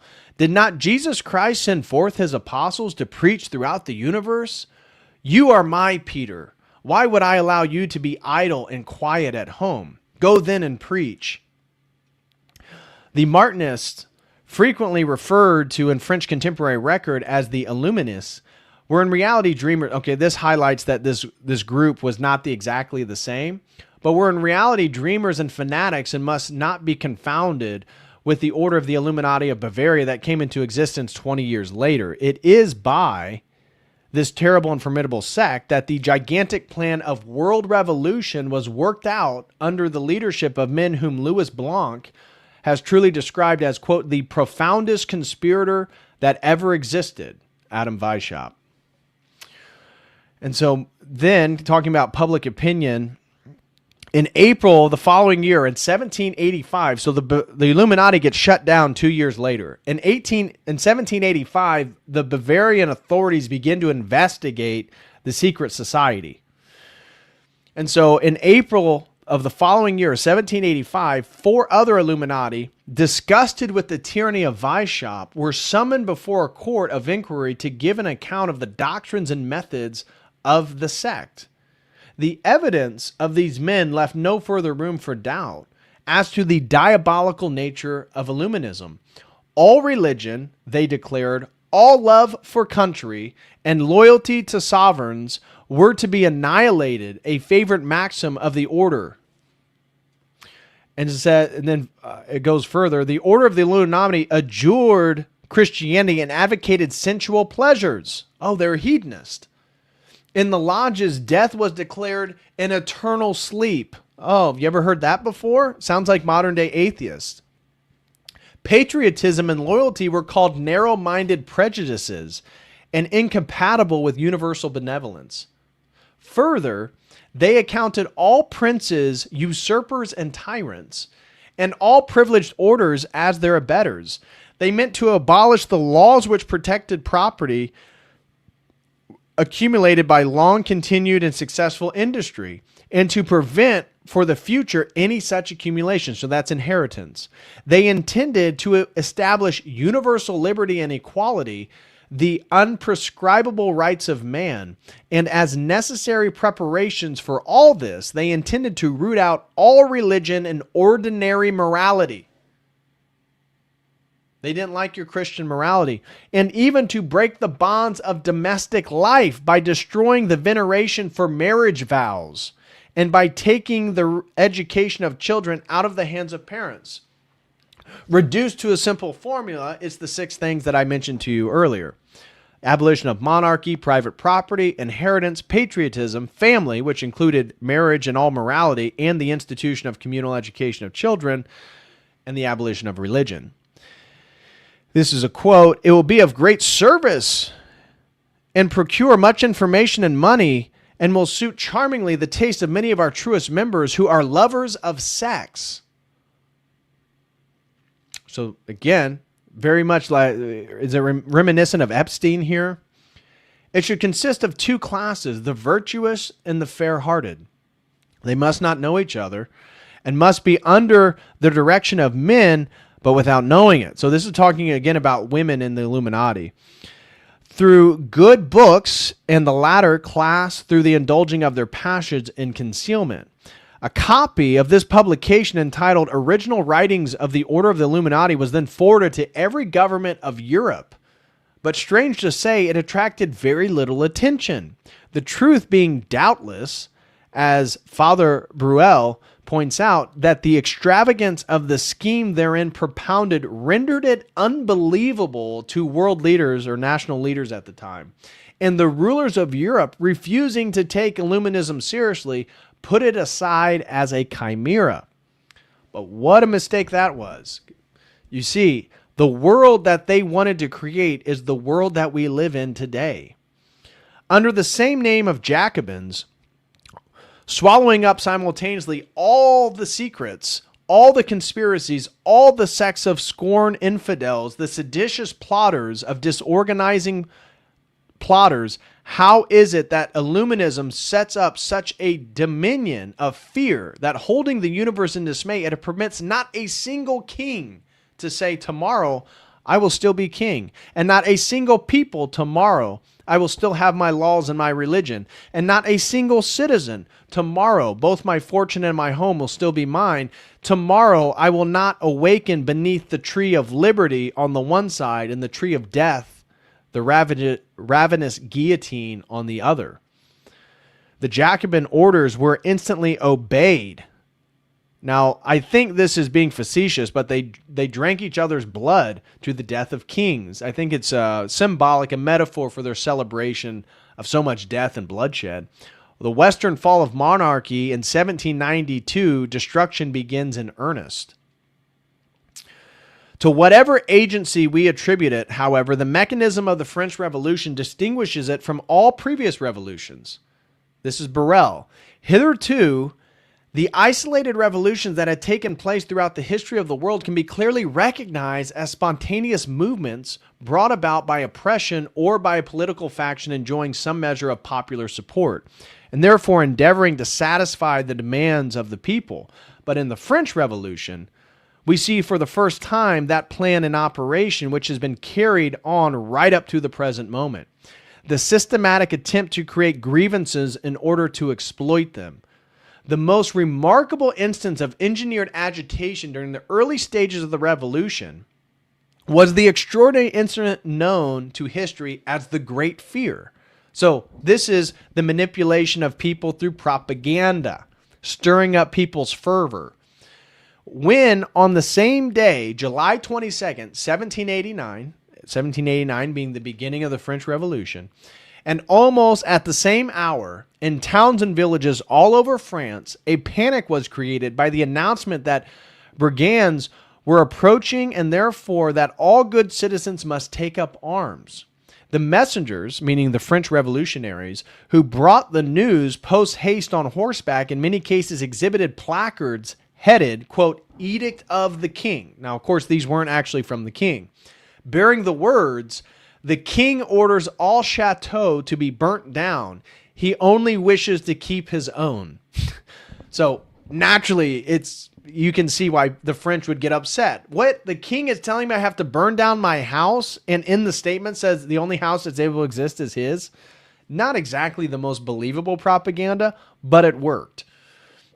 And the people, obedient to these commands, seized upon every weapon they could find and set themselves to the task of destruction. The object of the conspirators was thus achieved, the arming of the populace against law and order, a device which ever since 1789 has always formed the first item in the program of any social revolution.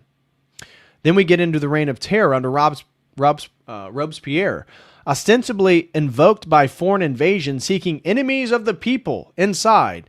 This a means of governing, but deeper there was a little publicized plan of depopulation. What? I thought depopulation was a 21st century globalist idea. No. This was cooked up in secret societies before the French Revolution, and then was actually implemented during. Report of the Committee of Public Safety on August 8th, 1795, quote, be peaceful. France has enough for 12 million men. All the rest, 12 million, will have to be put to death. And then you will no longer lack for bread. So what is their argument? It's the same thing today. Oh, you don't have enough goods and commodities? Of course, now we live in a commodified world. We have plenty. But it says, oh, Well, France only has enough for 12 million men, so we're going to have to kill the other half of our population so that you all can have everything you want. We can live in a communist utopia. You see, we can have true liberty and egalitarianism. See, it was she, the sect, that extinguished even the affection of a brother for his brother or the child for his father. And at the sight of a brother delivered over to his executioners, coolly replied, "If my brother is not in the sentiment of the revolution, let him be sacrificed." What is this? This is people being enamored by the abstract ideals. They are consumed by ideas. They are willing to sacrifice their own blood brother if he is not in favor of the revolution. You see, this is very much a spirit that is palpable today. We have to realize this has never gone away. It's only expanded. When the adept Philip brought in triumph to the Jacobins the heads of his father and mother, this is the sect always insatiable for blood, which by the mouth of Marat demanded yet 270,000 heads, which before long could only be counted by millions.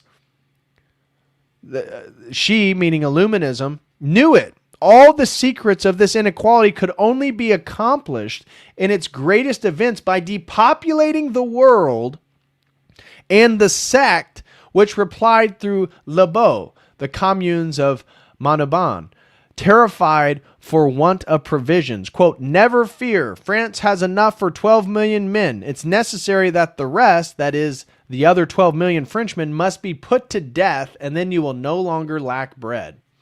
Revolutionary Tribunal discussed reduction of population to 1/3 or 1/2 of the French Commonwealth. Committee of Public Safety calculated how many heads to have in each town and district, drowned, guillotined, or shot. Perhaps 300,000 of which only 3,000 nobles, most peasants. So they wanted to kill the poor people, which, again, if you were following the Epstein emails, there was an email from one investment banker talking about how annoyed he is with poor people. And then Epstein said, "I have an idea of how to solve that." Now, it's not in the emails, but it's speculated that was tied with COVID-19 or a virus and all that. We don't know. We don't know. But my whole point is, look at the ideas. Look at the framework. It's all present. Most peasants and workers were to be killed. At Nantes, 500 children of poor people were killed in one butchery. 144 poor women thrown into the river to drown. 500 children in one city. The French Revolution killed because they thought this is what's going to allow humanity to prosper. Does it feel like the satanic religion that we live under today? The satanic pedophile elite? Does it feel like their bastardization of morality? Their reframing of the aesthetics of Christianity into something totally socially engineered? Does it begin to sound familiar?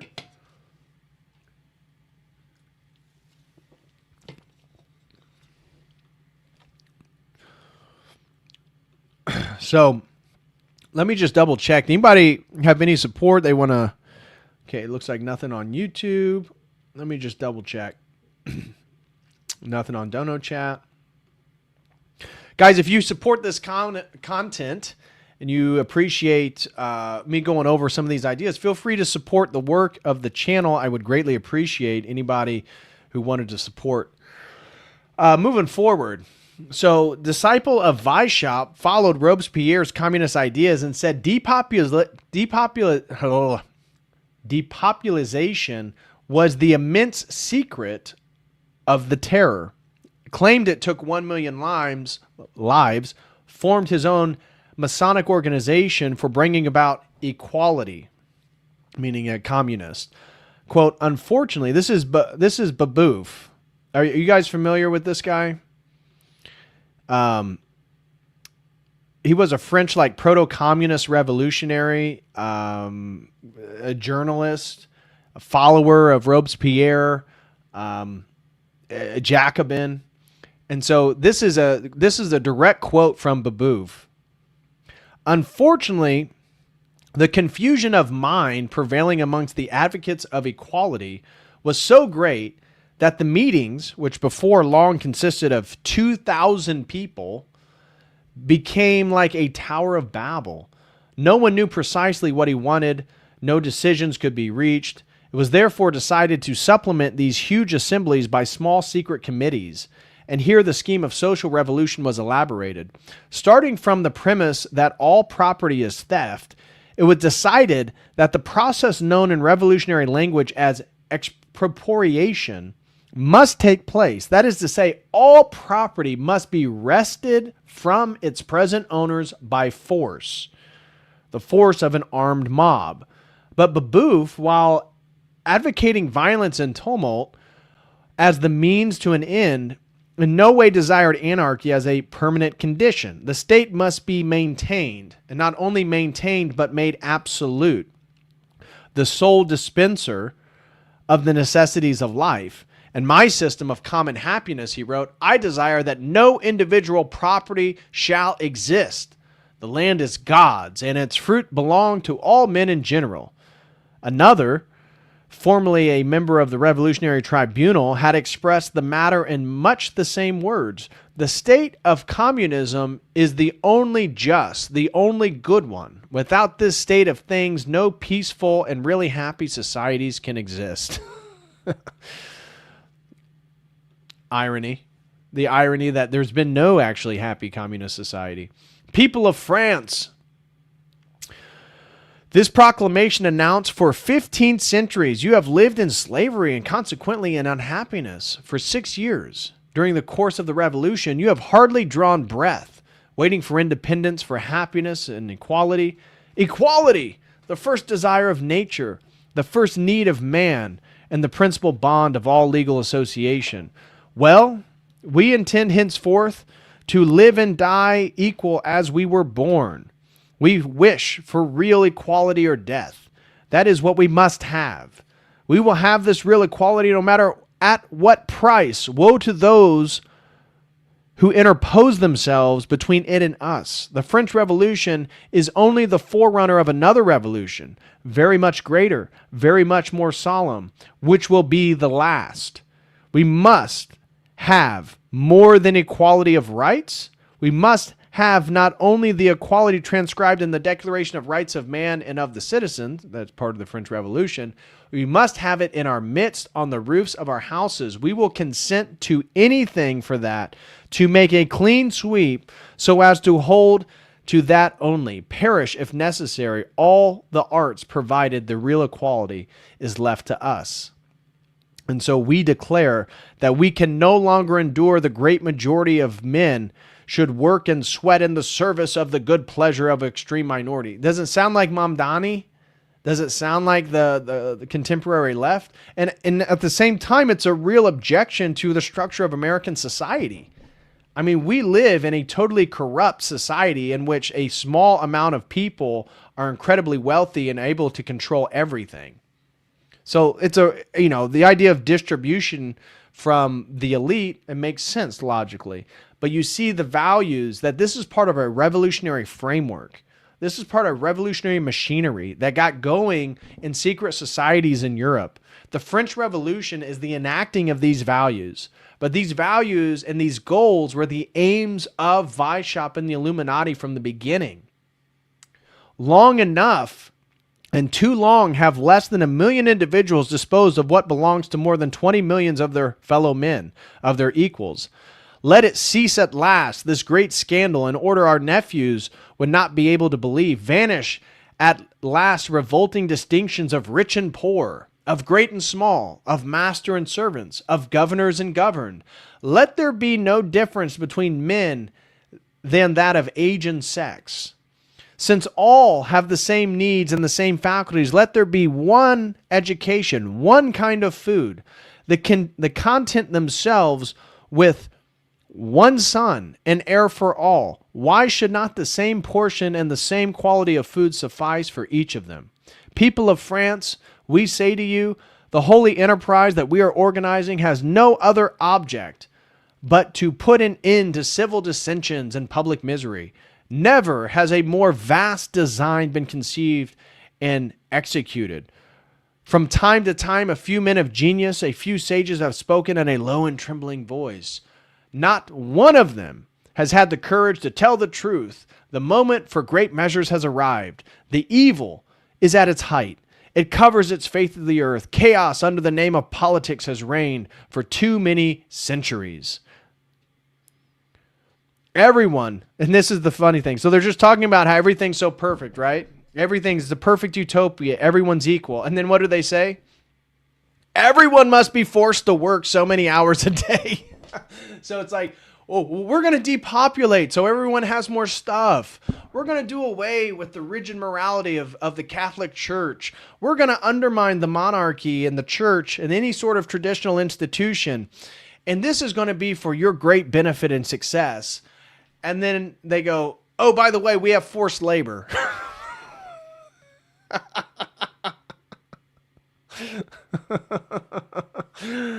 Oh, this is going to be wonderful. Oh, by the way, we're going to force you to work whenever we want you to. Everyone must be forced to work so many hours a day in return for equal remuneration.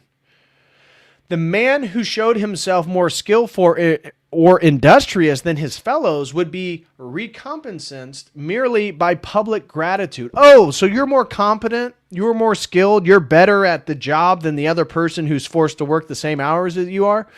Well, you guys are going to get paid the same, but what you will get in return is public gratitude. People will say they're really thankful for your skill set. It's gonna be wonderful, guys. This compulsory labor was in fact not to be paid for in money, but in kind. For since the right to private property constituted the principal evil of existing society, the distinction of mine and thine must be abolished, and no one should be allowed to possess anything of his own. Payment could therefore only be made in the products of labor, which were all to be collected in huge communal stores and doled out in equal rations to the workers. Inevitably, commerce would be entirely done away with, and money was no longer to be coined or admitted to the country. Foreign trade must therefore be carried on by coin now in circulation, when that was exhausted by the system of barter. So you're not even going to get paid. Not only you won't even get paid in money, we're going to do away with coins in general. What we're going to give you are the products of your labor. Oh, so you make sweaters? Great. Well, we're going to pay you in sweaters. And then we're going to give them out evenly to each of the workers. And then you'll have to take your sweaters and you're going to have to barter them with someone who has bread.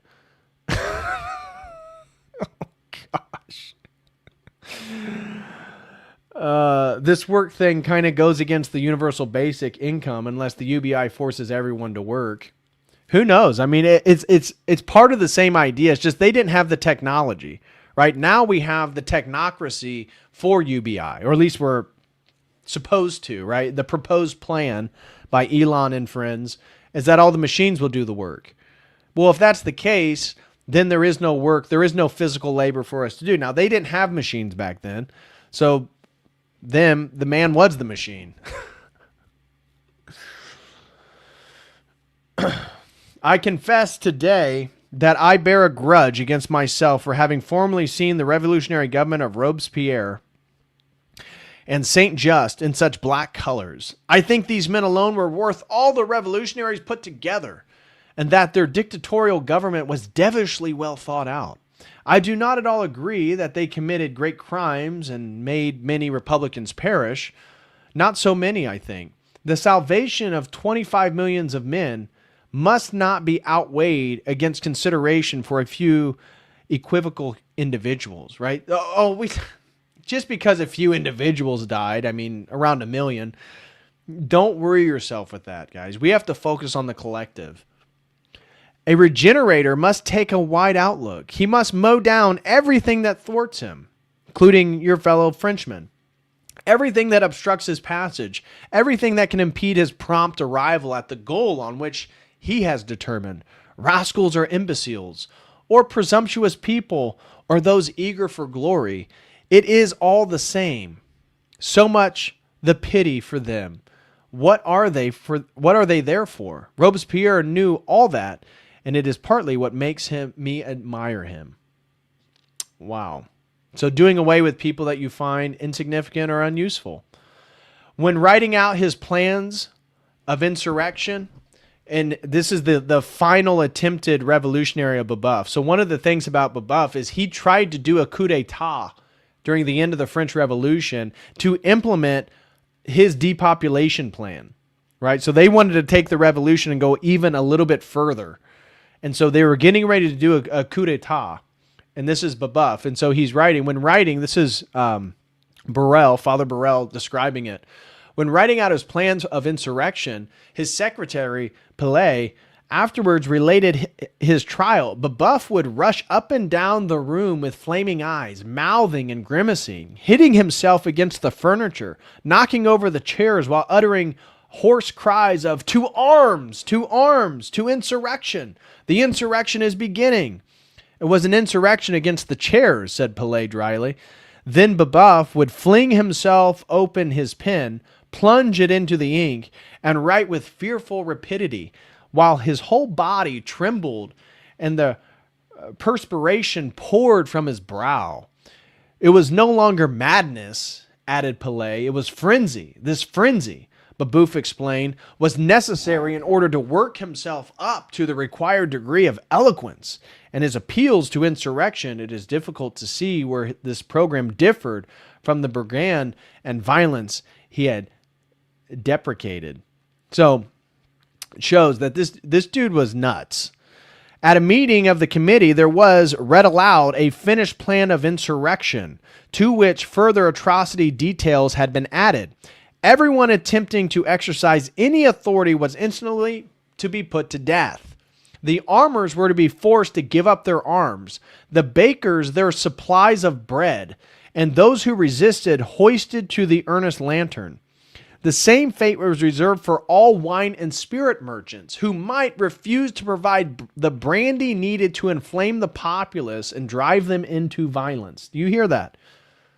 Babeuf and these people that were going to do a coup d'etat to radicalize the revolution even further were under, again, using the French military, just like the French Revolution did, utilizing the military. They were going to take the arms away from the people.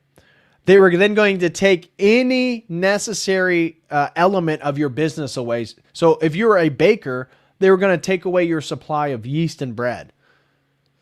If you resisted, they were going to hang you in the street so everyone could see that you resisted the revolution.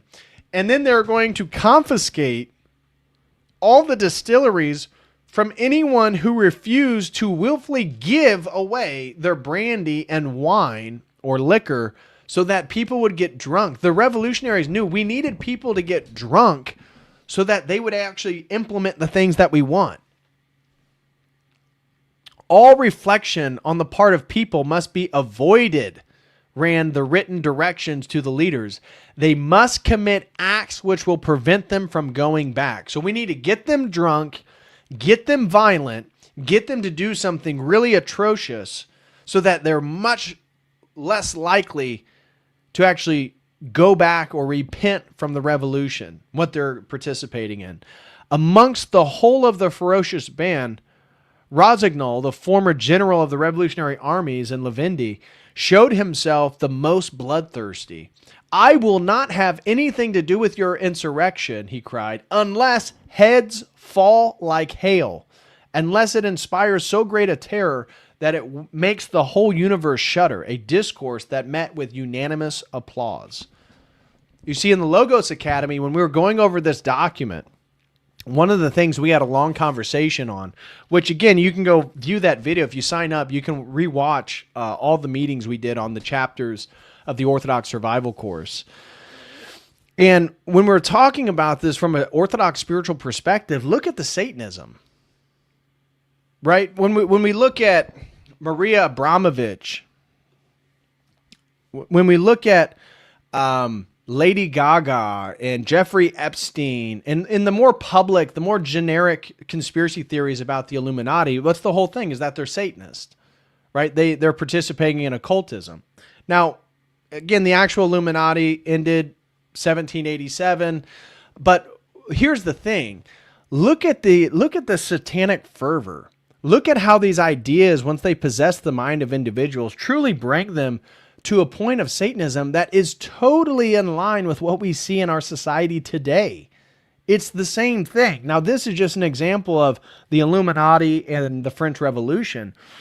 But don't you see how it won? Don't you see how this is the air that we breathe today?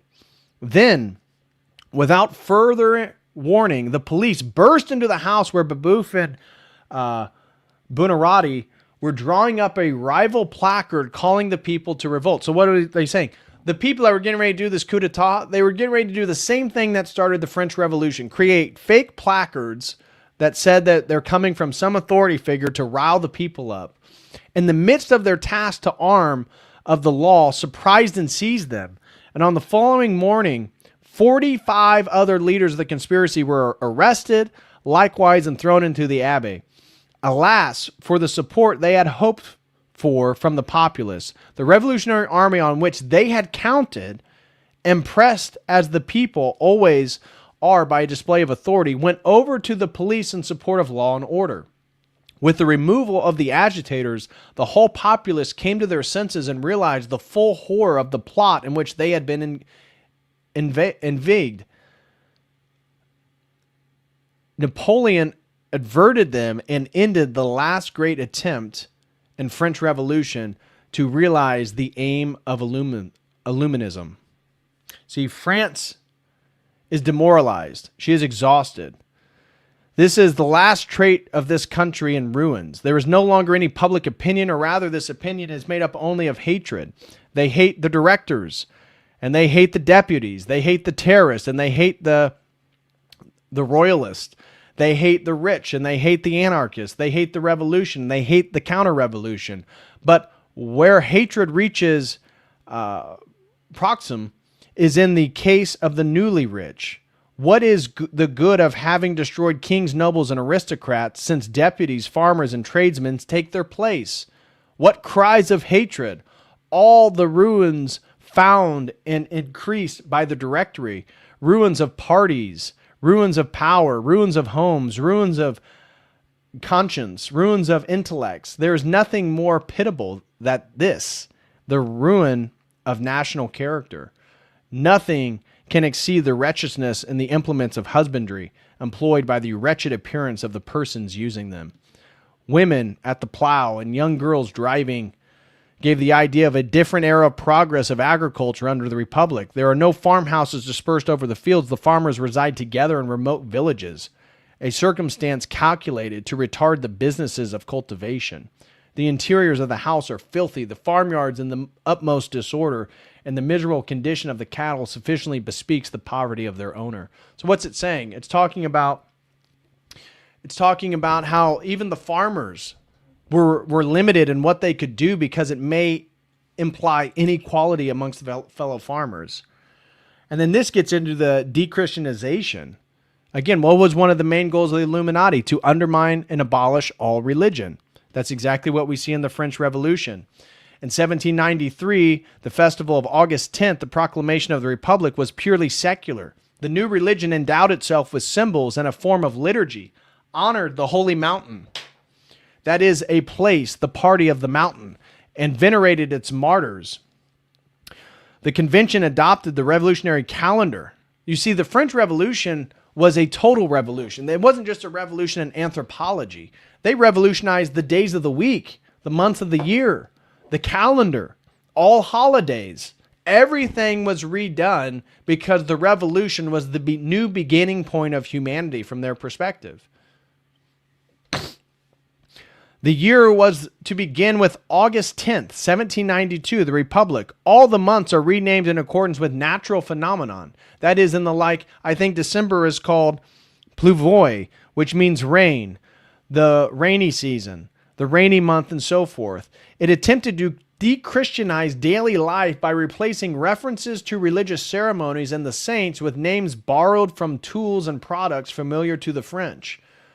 All feast days were abolished, and the 7-day week was abolished also in favor of a 10-day week. That is, there's no more Sunday. In 1793, November, a report concerning civic festivals constituted the prelude to the official organization of the new national religion. And on 17th of November, he came with his vicar. Oh, this is when the Catholic bishop ends up leaving. He's done with the French Revolution. He condemns it. And to celebrate the victory of philosophy over fanaticism, the Commune seized Notre Dame Cathedral. A mountain was built in the choir, and an actress impersonated liberty. Informed of this, the convention proceeded to the cathedral, now called the Temple of Reason, and attended a second celebration of the civic festival. By the way, they burned in effigy the image of atheism because the revolution is not atheist, it's deistic. Some provinces followed this example. On the 30th of November, the citizens of the Unity section, adored with priestly symbols, paraded before the convention singing and dancing, and on November 23rd, 1793, the churches were all closed. And so, isn't it funny how atheism as a demographic, we talked about this in the Logos Academy when we were going over this document, atheism doesn't really change. It's always been about 2 to 3% of a population, even in Europe. But it's funny how the Illuminati and the French Revolution are still deists, right? They hated Christianity. Robespierre, Rousseau, Weishaupt, Voltaire. But one of the things that is so interesting is that their new religion, this religion of reason, still is deistic. And it's like Satan because it's all satanic. Satan wants you to worship him. The whole plan, whether it is of the Illuminati, what are we told about the Illuminati today? That they have to write their name in blood. They have to sell their soul to the devil. All this different stuff. Notice what it is about a worshiping of Satan. You have to bow down and give him permission. That's what essentially the deism of the French Revolution is.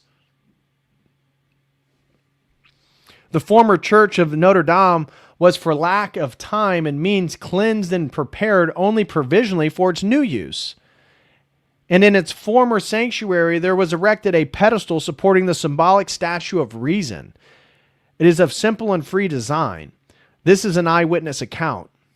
It is of simple and free design, decorated only by an inset bearing this inscription: "Do unto others as you would have them do unto you." Now, where did they get that from?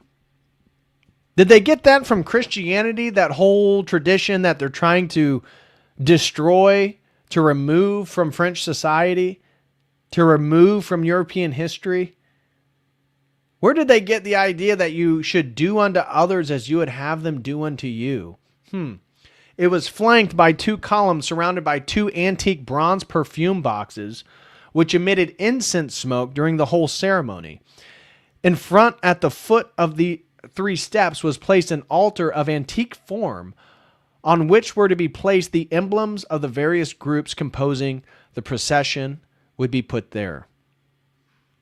It was followed by the company of cannoneers of challenge, preceded by a banner with the inscription, "Death to Tyrants." It sounds like the anti-Trump protest. This company was followed by a cart loaded with broken chains, on which were 6 prisoners of war and a few wounded being cared for by a surgeon. This cart carried 2 banners, front and back, with these 2 inscriptions: "Humanity is a Republican virtue," and "They were very mistaken in fighting for tyrants." That is, these prisoners of war. Quote, "This cart was accompanied by 2 detachments of National Guardsmen and regular troops fully armed. Other common people carried banners with the words, 'Let us be united like it,' like the tricolor flag of France. 'Nothing can conquer us.' 40 women citizens dressed in white and decorated in tricolor ribbons carried a large tricolor ribbon tied to each head. A Liberty bonnet crowned this banner, and young National Guardsmen accompanied them carrying various pennants on which were written various mottos. And its train groups of children of both sexes carried baskets of fruit and vases of flowers, accompanying a cart drawn by 2 white horses. In the cart was a young woman nursing an infant, beside her a group of children of different ages. It was preceded by a banner with the inscription, "They are the hope of the fatherland." So you see a reemergence here with patriotism. Because during this period, this is when Napoleon's going to begin to rise to prominence. That he's going to sort of tame the revolution and bring it back into some sort of state of stability, which it didn't have anymore. From the cart flew a tricolor streamer with this inscription: "The virtuous mother will produce defenders of the fatherland." This van was followed by a chariot of antique type, decorated with oak branches and bearing a sexagenarian couple with a streamer on which was written these words, "Respect old age." Again, there was a group of National Guardsmen united arm in arm, singing hymns to liberty and bearing 2 banners with the inscriptions, "Our unity is our strength." Does that sound familiar? Does that sound like our diversity is our strength? Does it sound like common tropes that we hear today? Funny where all this stuff begins. And "we will exterminate the last of despots." Next marched a group of women with tricolor ribbons bearing a standard with the inscription, "Austere morals will strengthen the republic." And so to end, this is how Father Seraphim Rose ends this section in chapter 6 of the Orthodox Survival Course. Again, if you want access to all this stuff in our classes going over each chapter, I do recommend everyone to go sign up over on the Logos Academy. I'll post that link one more time. You can actually rewatch all the classes that we've already done. But this is how Father Seraphim Rose ends this section. But this is very much in harmony. So what he goes through is describes this parade, this celebration after stopping the coup d'etat of Babeuf. And what we're seeing is now Napoleon. That's why the next section is Napoleon. He brings stability to the French Revolution. So this parade that he was just describing, he says, but this is very much in harmony with, of course, communist celebrations of various kinds. Very rational, very ordered, very artificial. The triumph of the abstract mind, which is the sign of reason, is the highest reality. One asks how this all fits together. And we'll see later on how it all fits together, because we want to examine both the reaction against this in the 19th century and the further development of these revolutionary ideas. Already we can gain one idea which is very central to all of this, and that is that this whole revolution with these various strands is very much like a secular form of something we already saw in the Renaissance period. That is the chiliastic sects, the millenarian sects, the movements, the ideologies that believe they're bringing us into utopia. Now there's a goddess of reason. The same idea, there's a new order of the ages. History is now coming to an end. So far, we see no talk of the third age of the Holy Spirit because it's all couched in rationalistic terms. But this is very much, when he's talking about the third age, he's talking about Giacomo Fiore. He's talking about the guy that I talk about in my book, the Catholic that believed that these three dispensational ages, the age of the Father, the age of the Son, and then the age of the Holy Spirit, which is essentially a proto-Protestantism where the sacraments are no longer important, the church, the clergy are no longer important, the Holy Spirit dwells within you. And because of that, you are illuminated to the full sense of God's word, to his intentions, and that this is going to then bring the world into a utopia stage. This was Giacomo Fiore's third age, the age of the Holy Spirit. But he's saying they're not using the theological language of Catholicism like we saw in the Middle Ages, medieval period, and then the Renaissance. Now, once we get through the scientific revolution and we're fully blown into the Enlightenment and the French Revolution is underway, it's the same framework. It's the same framework that I even put forth regarding the elements of transhumanism. but it's now couched in rationalistic terms. But this is very much an outbreak of the same spirit. Now it's much broader and takes over the whole society. We'll see later on how deep this chiliastic strain goes into modern man. And I'll leave you with just one little thing from the section on Napoleon, and that is Napoleon's view on Jews, which I thought was very interesting. It talks about how Napoleon had how he utilized the Catholic Church, how he stabilized the French Revolution, and how he very much was an archetype of Antichrist. And then it says this, and the third aspect, just talking about Napoleon, is his attitude towards the Jews. The age of revolution was preceded immediately by much agitation in favor of the Jews. Now remember, Cromwell, after the English Civil War, brings the Jews back after they had been kicked out for hundreds of years. The English had kicked the Jews out. And Cromwell then brings them back in the mid-1600s during, the Civil War. And you see with Weishaupt, who was, he had no animosity towards Jews or Judaism. Some people have speculated his influence of Kabbalistic thought.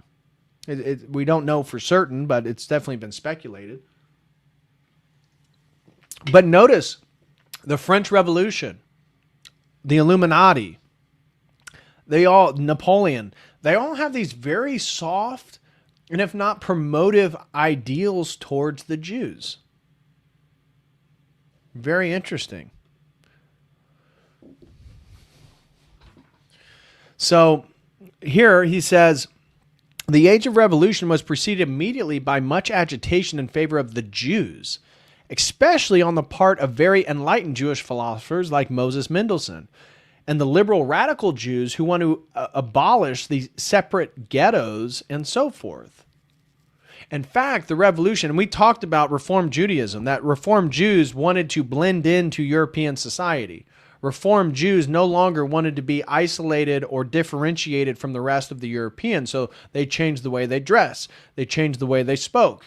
They changed the way they engaged with people. And so, in fact, the revolution gave a great deal of so-called freedom to the Jews. And every place the revolution is usually accompanied by the emancipation of the Jews. Now, we see the French Revolution. But what's the most notorious Jewish revolution? I would say the Bolshevik Revolution, which we know was a Jewish conspiracy.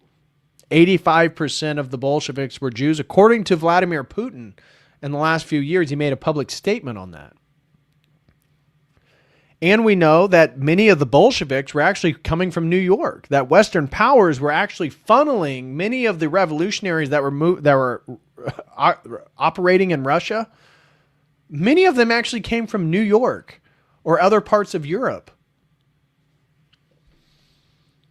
In every place, the revolution is usually accompanied by the emancipation of the Jews. That will go back to later on, that aspect. That's Father Seraphim Rose speaking. The most interesting thing about Napoleon and the Jews is that after he had proclaimed himself emperor, he called from all over the world a meeting of the Sanhedrin. Now, I thought the Sanhedrin didn't exist anymore, which was the Jewish high court which condemned Christ to death and had not existed since the time of the fall of Jerusalem after the death of Christ.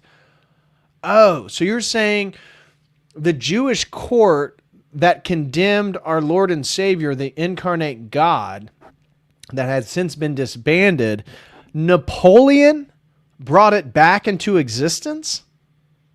Napoleon brought it back. He called back this organization into existence for one purpose. Now, what would be the one purpose Napoleon would want to bring back the Sanhedrin, the Jewish court that condemned Christ, into existence? It's so that the Jewish people would proclaim him to be emperor. There's even an illustration of him at the Sanhedrin meeting in order to proclaim him emperor. It is in a book I lost. Huh. Interesting. So Napoleon, and this is where it goes further on to discuss. Here, I'll just read these last sections. it goes on to discuss why then he is such a forerunner of Antichrist. But for now, we won't say much more about it, but we find on other examples of this phenomenon occurring again. But there are different strands of the revolution. And the strand which Napoleon most evoked was this, which we talked about before, the ideal of universal monarchy, which makes him one of the forerunners of Antichrist. The very thought that he could be proclaimed a god after conquering the world, that he would conquer the world, that one world ruler, that is, he is the Roman emperor, that the Jews proclaim him as emperor, that is, almost Messiah, shows that he has a very definitely more than anyone before him in modern times as a forerunner of Antichrist. And we will see later in one other person so far in modern history who had a similar function. In fact, almost all these things have the same idea, and that's Hitler. And this whole revolution, beginning with the proclamation of the rights of man, inequality through the bloody massacres and deliberate depopulation proclamation of communism, and the coming power of one ruler who wanted to be ruler of the world, all of this is a rehearsal for a future kingdom of this world. And once Napoleon was removed and the monarchy restored, we'll see that it was not a real restoration. These revolutionary ideas began to be much more powerful. The whole of the European intellectual class now becomes filled with these ideas. They change a few ideas, but the basic ideal remains the same. There are some thinkers who go a little bit deeper into the question. Some are more superficial. We examine the views of the various ones and also the revolutionary outbreaks which they inspired. But to understand the revolution, we have to see it as something which is, we have to see it as not as something which is complete in itself, but as something which is an attempt of breaking through of the new forces, the new chiliastic forces. Later on, these forces are able to take over not just Europe, but most of the world, because meanwhile, this process of apostasy, the mystery of iniquity, has gone much deeper and has entered into the lives of now everybody in the world. So that is from the Orthodox Survival Course, Father Sarah Formoz talking about the secret society influence, the Illuminati, founded by Weishaupt in 1776, May 1st, and how it was really the progenitor to the French Revolution. Because according to Father Bruel, the French Revolution was not some organic revolution. It was concocted, according to him, almost a decade before it actually was implemented. And that's for him what makes the French Revolution a novelty in the history of revolutions up to that point. Now, he's speaking at the very end of the 18th century, beginning of the 19th century. But his point is that, hey, guys, this was actually a conspiracy. This was all coordinated. This was planned out years in advance. Here's Weishaupt. This is why Illuminism is so dangerous, because Illuminism, the idea of human perfection, the idea that we need to abolish the monarchy and ordered government, we need to abolish private property, we need to abolish inheritance, we need to abolish patriotism, we need to abolish the family, and therefore abolish all religion, then humanity can be perfected. Those are the goals of Illuminism. That is the world that we live in. These are the goals that are still being implemented today. The WEF wants you to not be able to own anything. The government wants to take over any inheritance you have. BlackRock wants to buy up all private property. There is no monarchy, and any form of monarchy is denounced as oppressive. But democracy, somehow, which we know isn't real and has been totally fake and has disenfranchised all Americans from any sort of American power. As I just said, we're getting ready to go to war with Iran. It's going to happen. The U.S. military does not move all those ships and over trillions of dollars of equipment, weapons of war, for no reason. But the latest poll showed that 80% of Americans don't want to go to war with Iran. So I thought democracy was supposed to be the will of the people. America doesn't want to go to war with Iran. Israel wants to go to war with Iran. And America goes to war with Iran. Sounds like democracy sucks. Sounds like democracy really blows. And we're living in the age of ecumenism. This is why the saints, the Orthodox saints, warn us about ecumenism, because it's ecumenism in which all the religions of the world are destroyed. They're not destroyed in the sense they don't exist. They're destroyed, and really what we care about is the only true religion, Orthodoxy, is destroyed by a weakening of its boundaries, a weakening of its dogmas, in an attempt to say that we're all saying the same thing. If all religions are saying the same thing, then no religion is actually unique. It's just a different semiotic for the same expression. And so we live in this world. We live in a world that believes that it's going to transform itself through educated elite. This is what Weishaupt argued. He believed that the Illuminati, when they existed, they needed to infiltrate institutions. That the reason they need to infiltrate institutions is that man is a blank slate and that we can reprogram man through education. That his history itself can be engineered. That society is not something that is organic, but society is something that must be massively managed. It must be controlled. Kind of like a technocratic society. Kind of like social credit scores. Kind of like digital currency. And ultimately, within all that, it secularizes its eschatology. Because just like the world we live in today, it keeps promising you a utopia. It just keeps... The left promises you utopia that you can, cut off your child's penis and you can identify as whatever it is that you want to identify of. And somehow that's a better world. That's a more just world. The other one is totally in bed with Zionism and thinks that whatever Israel does, if you bless the Jews in Israel, somehow you'll be blessed. Really? Because it seems like my lifetime as a 36-year-old man in America, every time America goes along with what Israel wants, it's detrimental to me. So realize that whether it be Jewish eschatology or the eschatology of transhumanism, the eschatology of climate change, that's another secularized eschatology. The eschatology of progressivism, it's all a secularized eschatology that begins with Weishaupt. It begins with the French Revolution. Now, Weishaupt isn't the first one, but he's a perfect historical example of these movements and the intellectual foundations being put into action in the French Revolution. So smash that like, guys.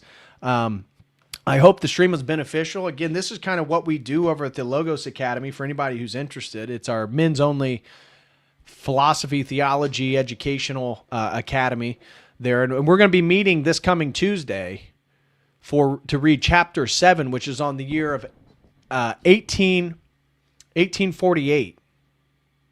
Or 1849.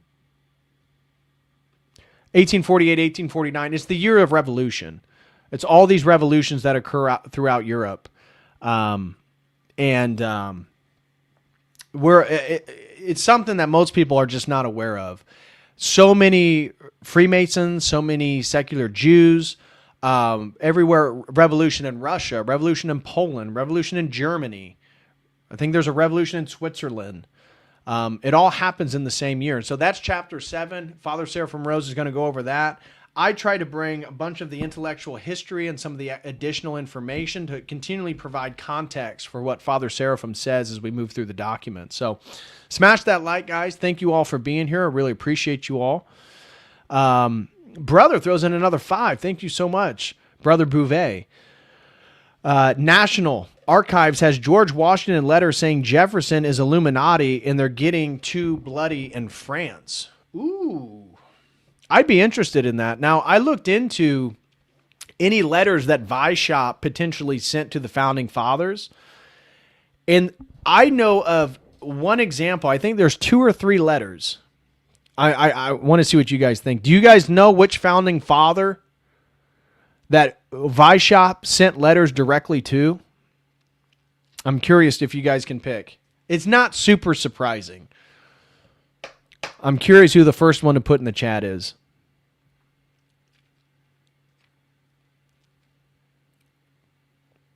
Who was the founding father that Adam Weishaupt...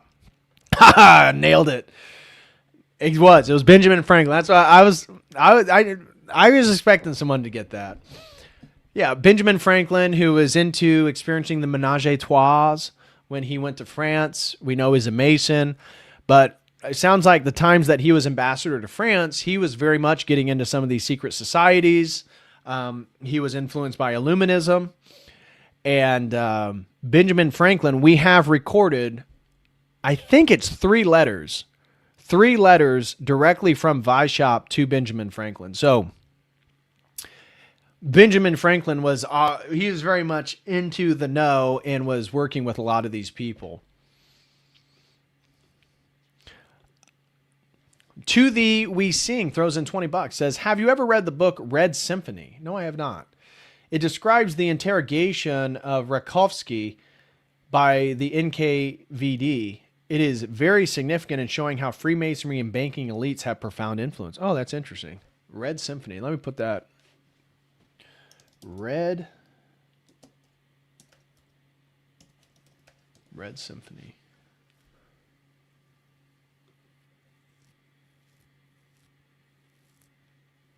By Landowski, Dr. Landowski. Red Symphony. Interesting. You have to check that out. Oh, it's short. It's only 58 pages. Interesting. Yeah, thank you for that. The We Sing. I appreciate that.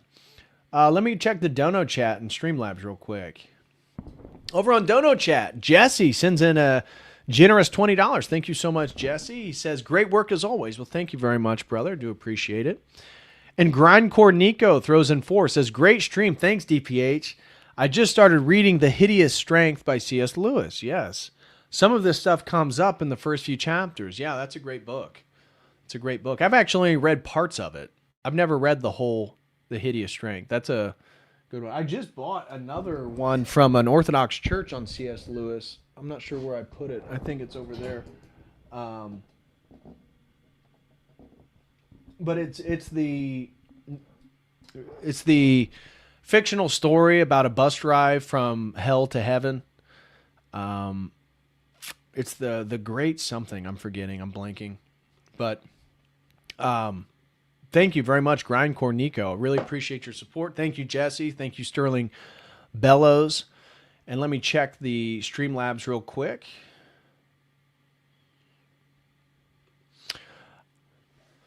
So do you guys like these historical intellectuals? I think it's not as exciting as getting into, some type of conspiracy about Lady Gaga or something like that. But if you have the framework that I outlined, you can see the Illuminati in much greater clarity, right? It's like you can see that the ideas, it's not so much about Weishaupt. It's not so much about the Illuminati. Illuminism is the problem. Illuminism is the ideology. The ideology carries on. And there is a quote, I didn't even read it because it wasn't in one of the paragraphs that I highlighted, but there is a quote by Father Bruel, which talked about how the revolutionaries viewed that they were just passers-by to allow the ideology to live, that it wasn't about the individual. Again, they were massive collectivists. It was about implementing these values so that the revolution could continue forward. The revolution never stops. You see, and that is the revolutionary spirit. That is the world we live in. That is progressivism. Progressivism is continually using these mechanisms to aim at the same 6 goals here. These same 6 goals. It is these 6 goals that this continual revolutionary spirit is moving towards. There is no revolutionary spirit that is reasserting the dominance and priority of Christianity or reinserting the monarchy. That would be a counter-revolution, if you will, but it's not going to happen. All the revolutionary spirit is about attaining these values here. That's what it's about. And so, in a sense, that's my point, is that the French Revolution won. In a sense, Weishaupt won. Illuminism is won. The Illuminati were right, because they have influence, and they describe the world we live in today. So, thank you, Jesse. He says, with DPH, we see the patterns inside the patterns. Thank you very much for that, man. I appreciate it. That is the goal. That is the goal. Yeah, revolution. It seems to have very similar characteristics, doesn't it? Illuminati confirmed.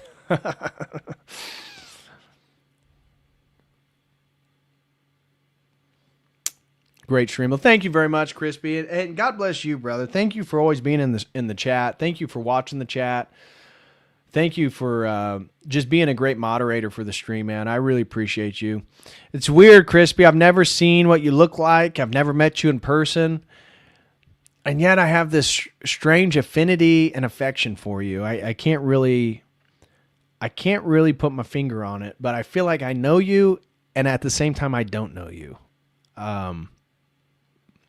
But I appreciate you, Crispy. God bless you, man. I hope you're doing well. Dr. DPH, a.k.a. the Noticer. You could say I am the ultimate pattern noticer. I do notice patterns. I pick up on patterns.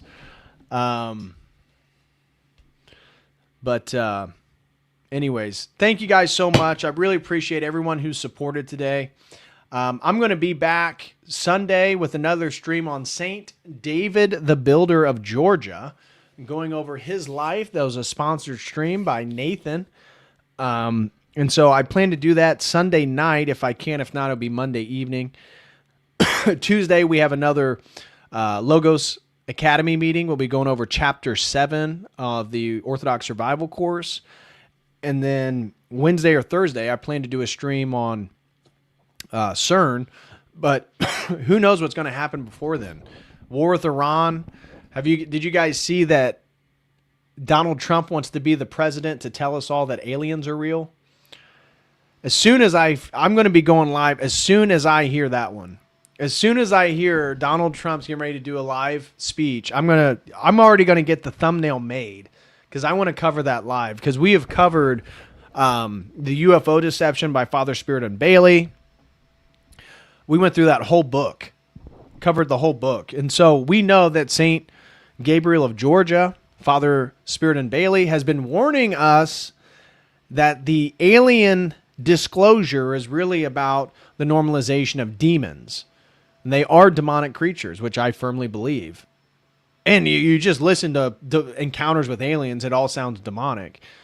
Well, Trump, in his megalomaniacal perspective, wants to be the president to tell Americans that aliens are real.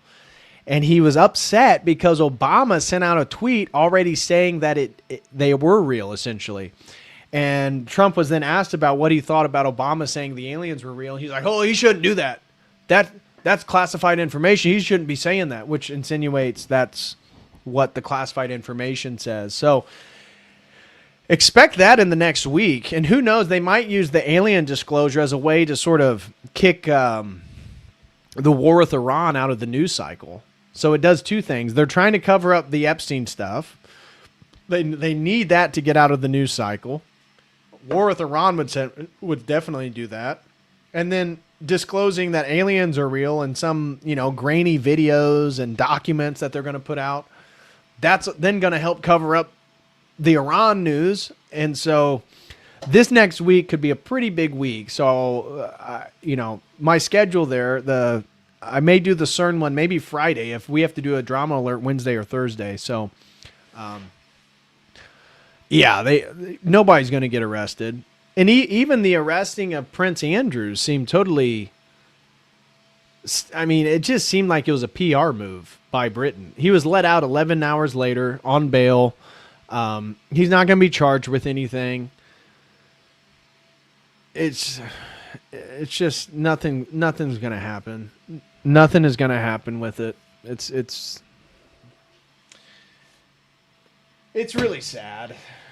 It's really sad, man. That's why I wanted to do today's stream, is because once you realize that we already live in the Illuminati confirmed world, we already live in the new order. We already live in the new age. there's nothing really to, there's nothing for you to do besides get closer to Christ. Nothing you can do can stop what's coming. So, all right. Crispy said, raid Jamie. Is Jamie live right now? Okay, let me go see. I hope she has it on. I could see her not allowing me to do that, because you have to turn on the feature to allow people.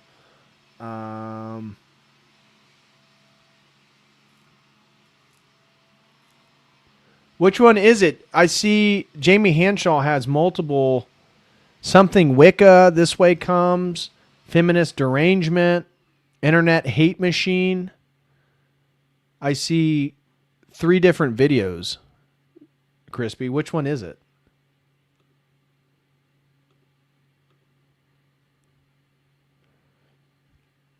Crispy, which one is it, man? Now I can choose her channel, but she's got 3 different things. It says upcoming stream, Something Wicca, This Way Comes. Upcoming stream, Feminist Derangement. Upcoming premiere, Internet Hate Machine. What is the thing that she's getting ready to do?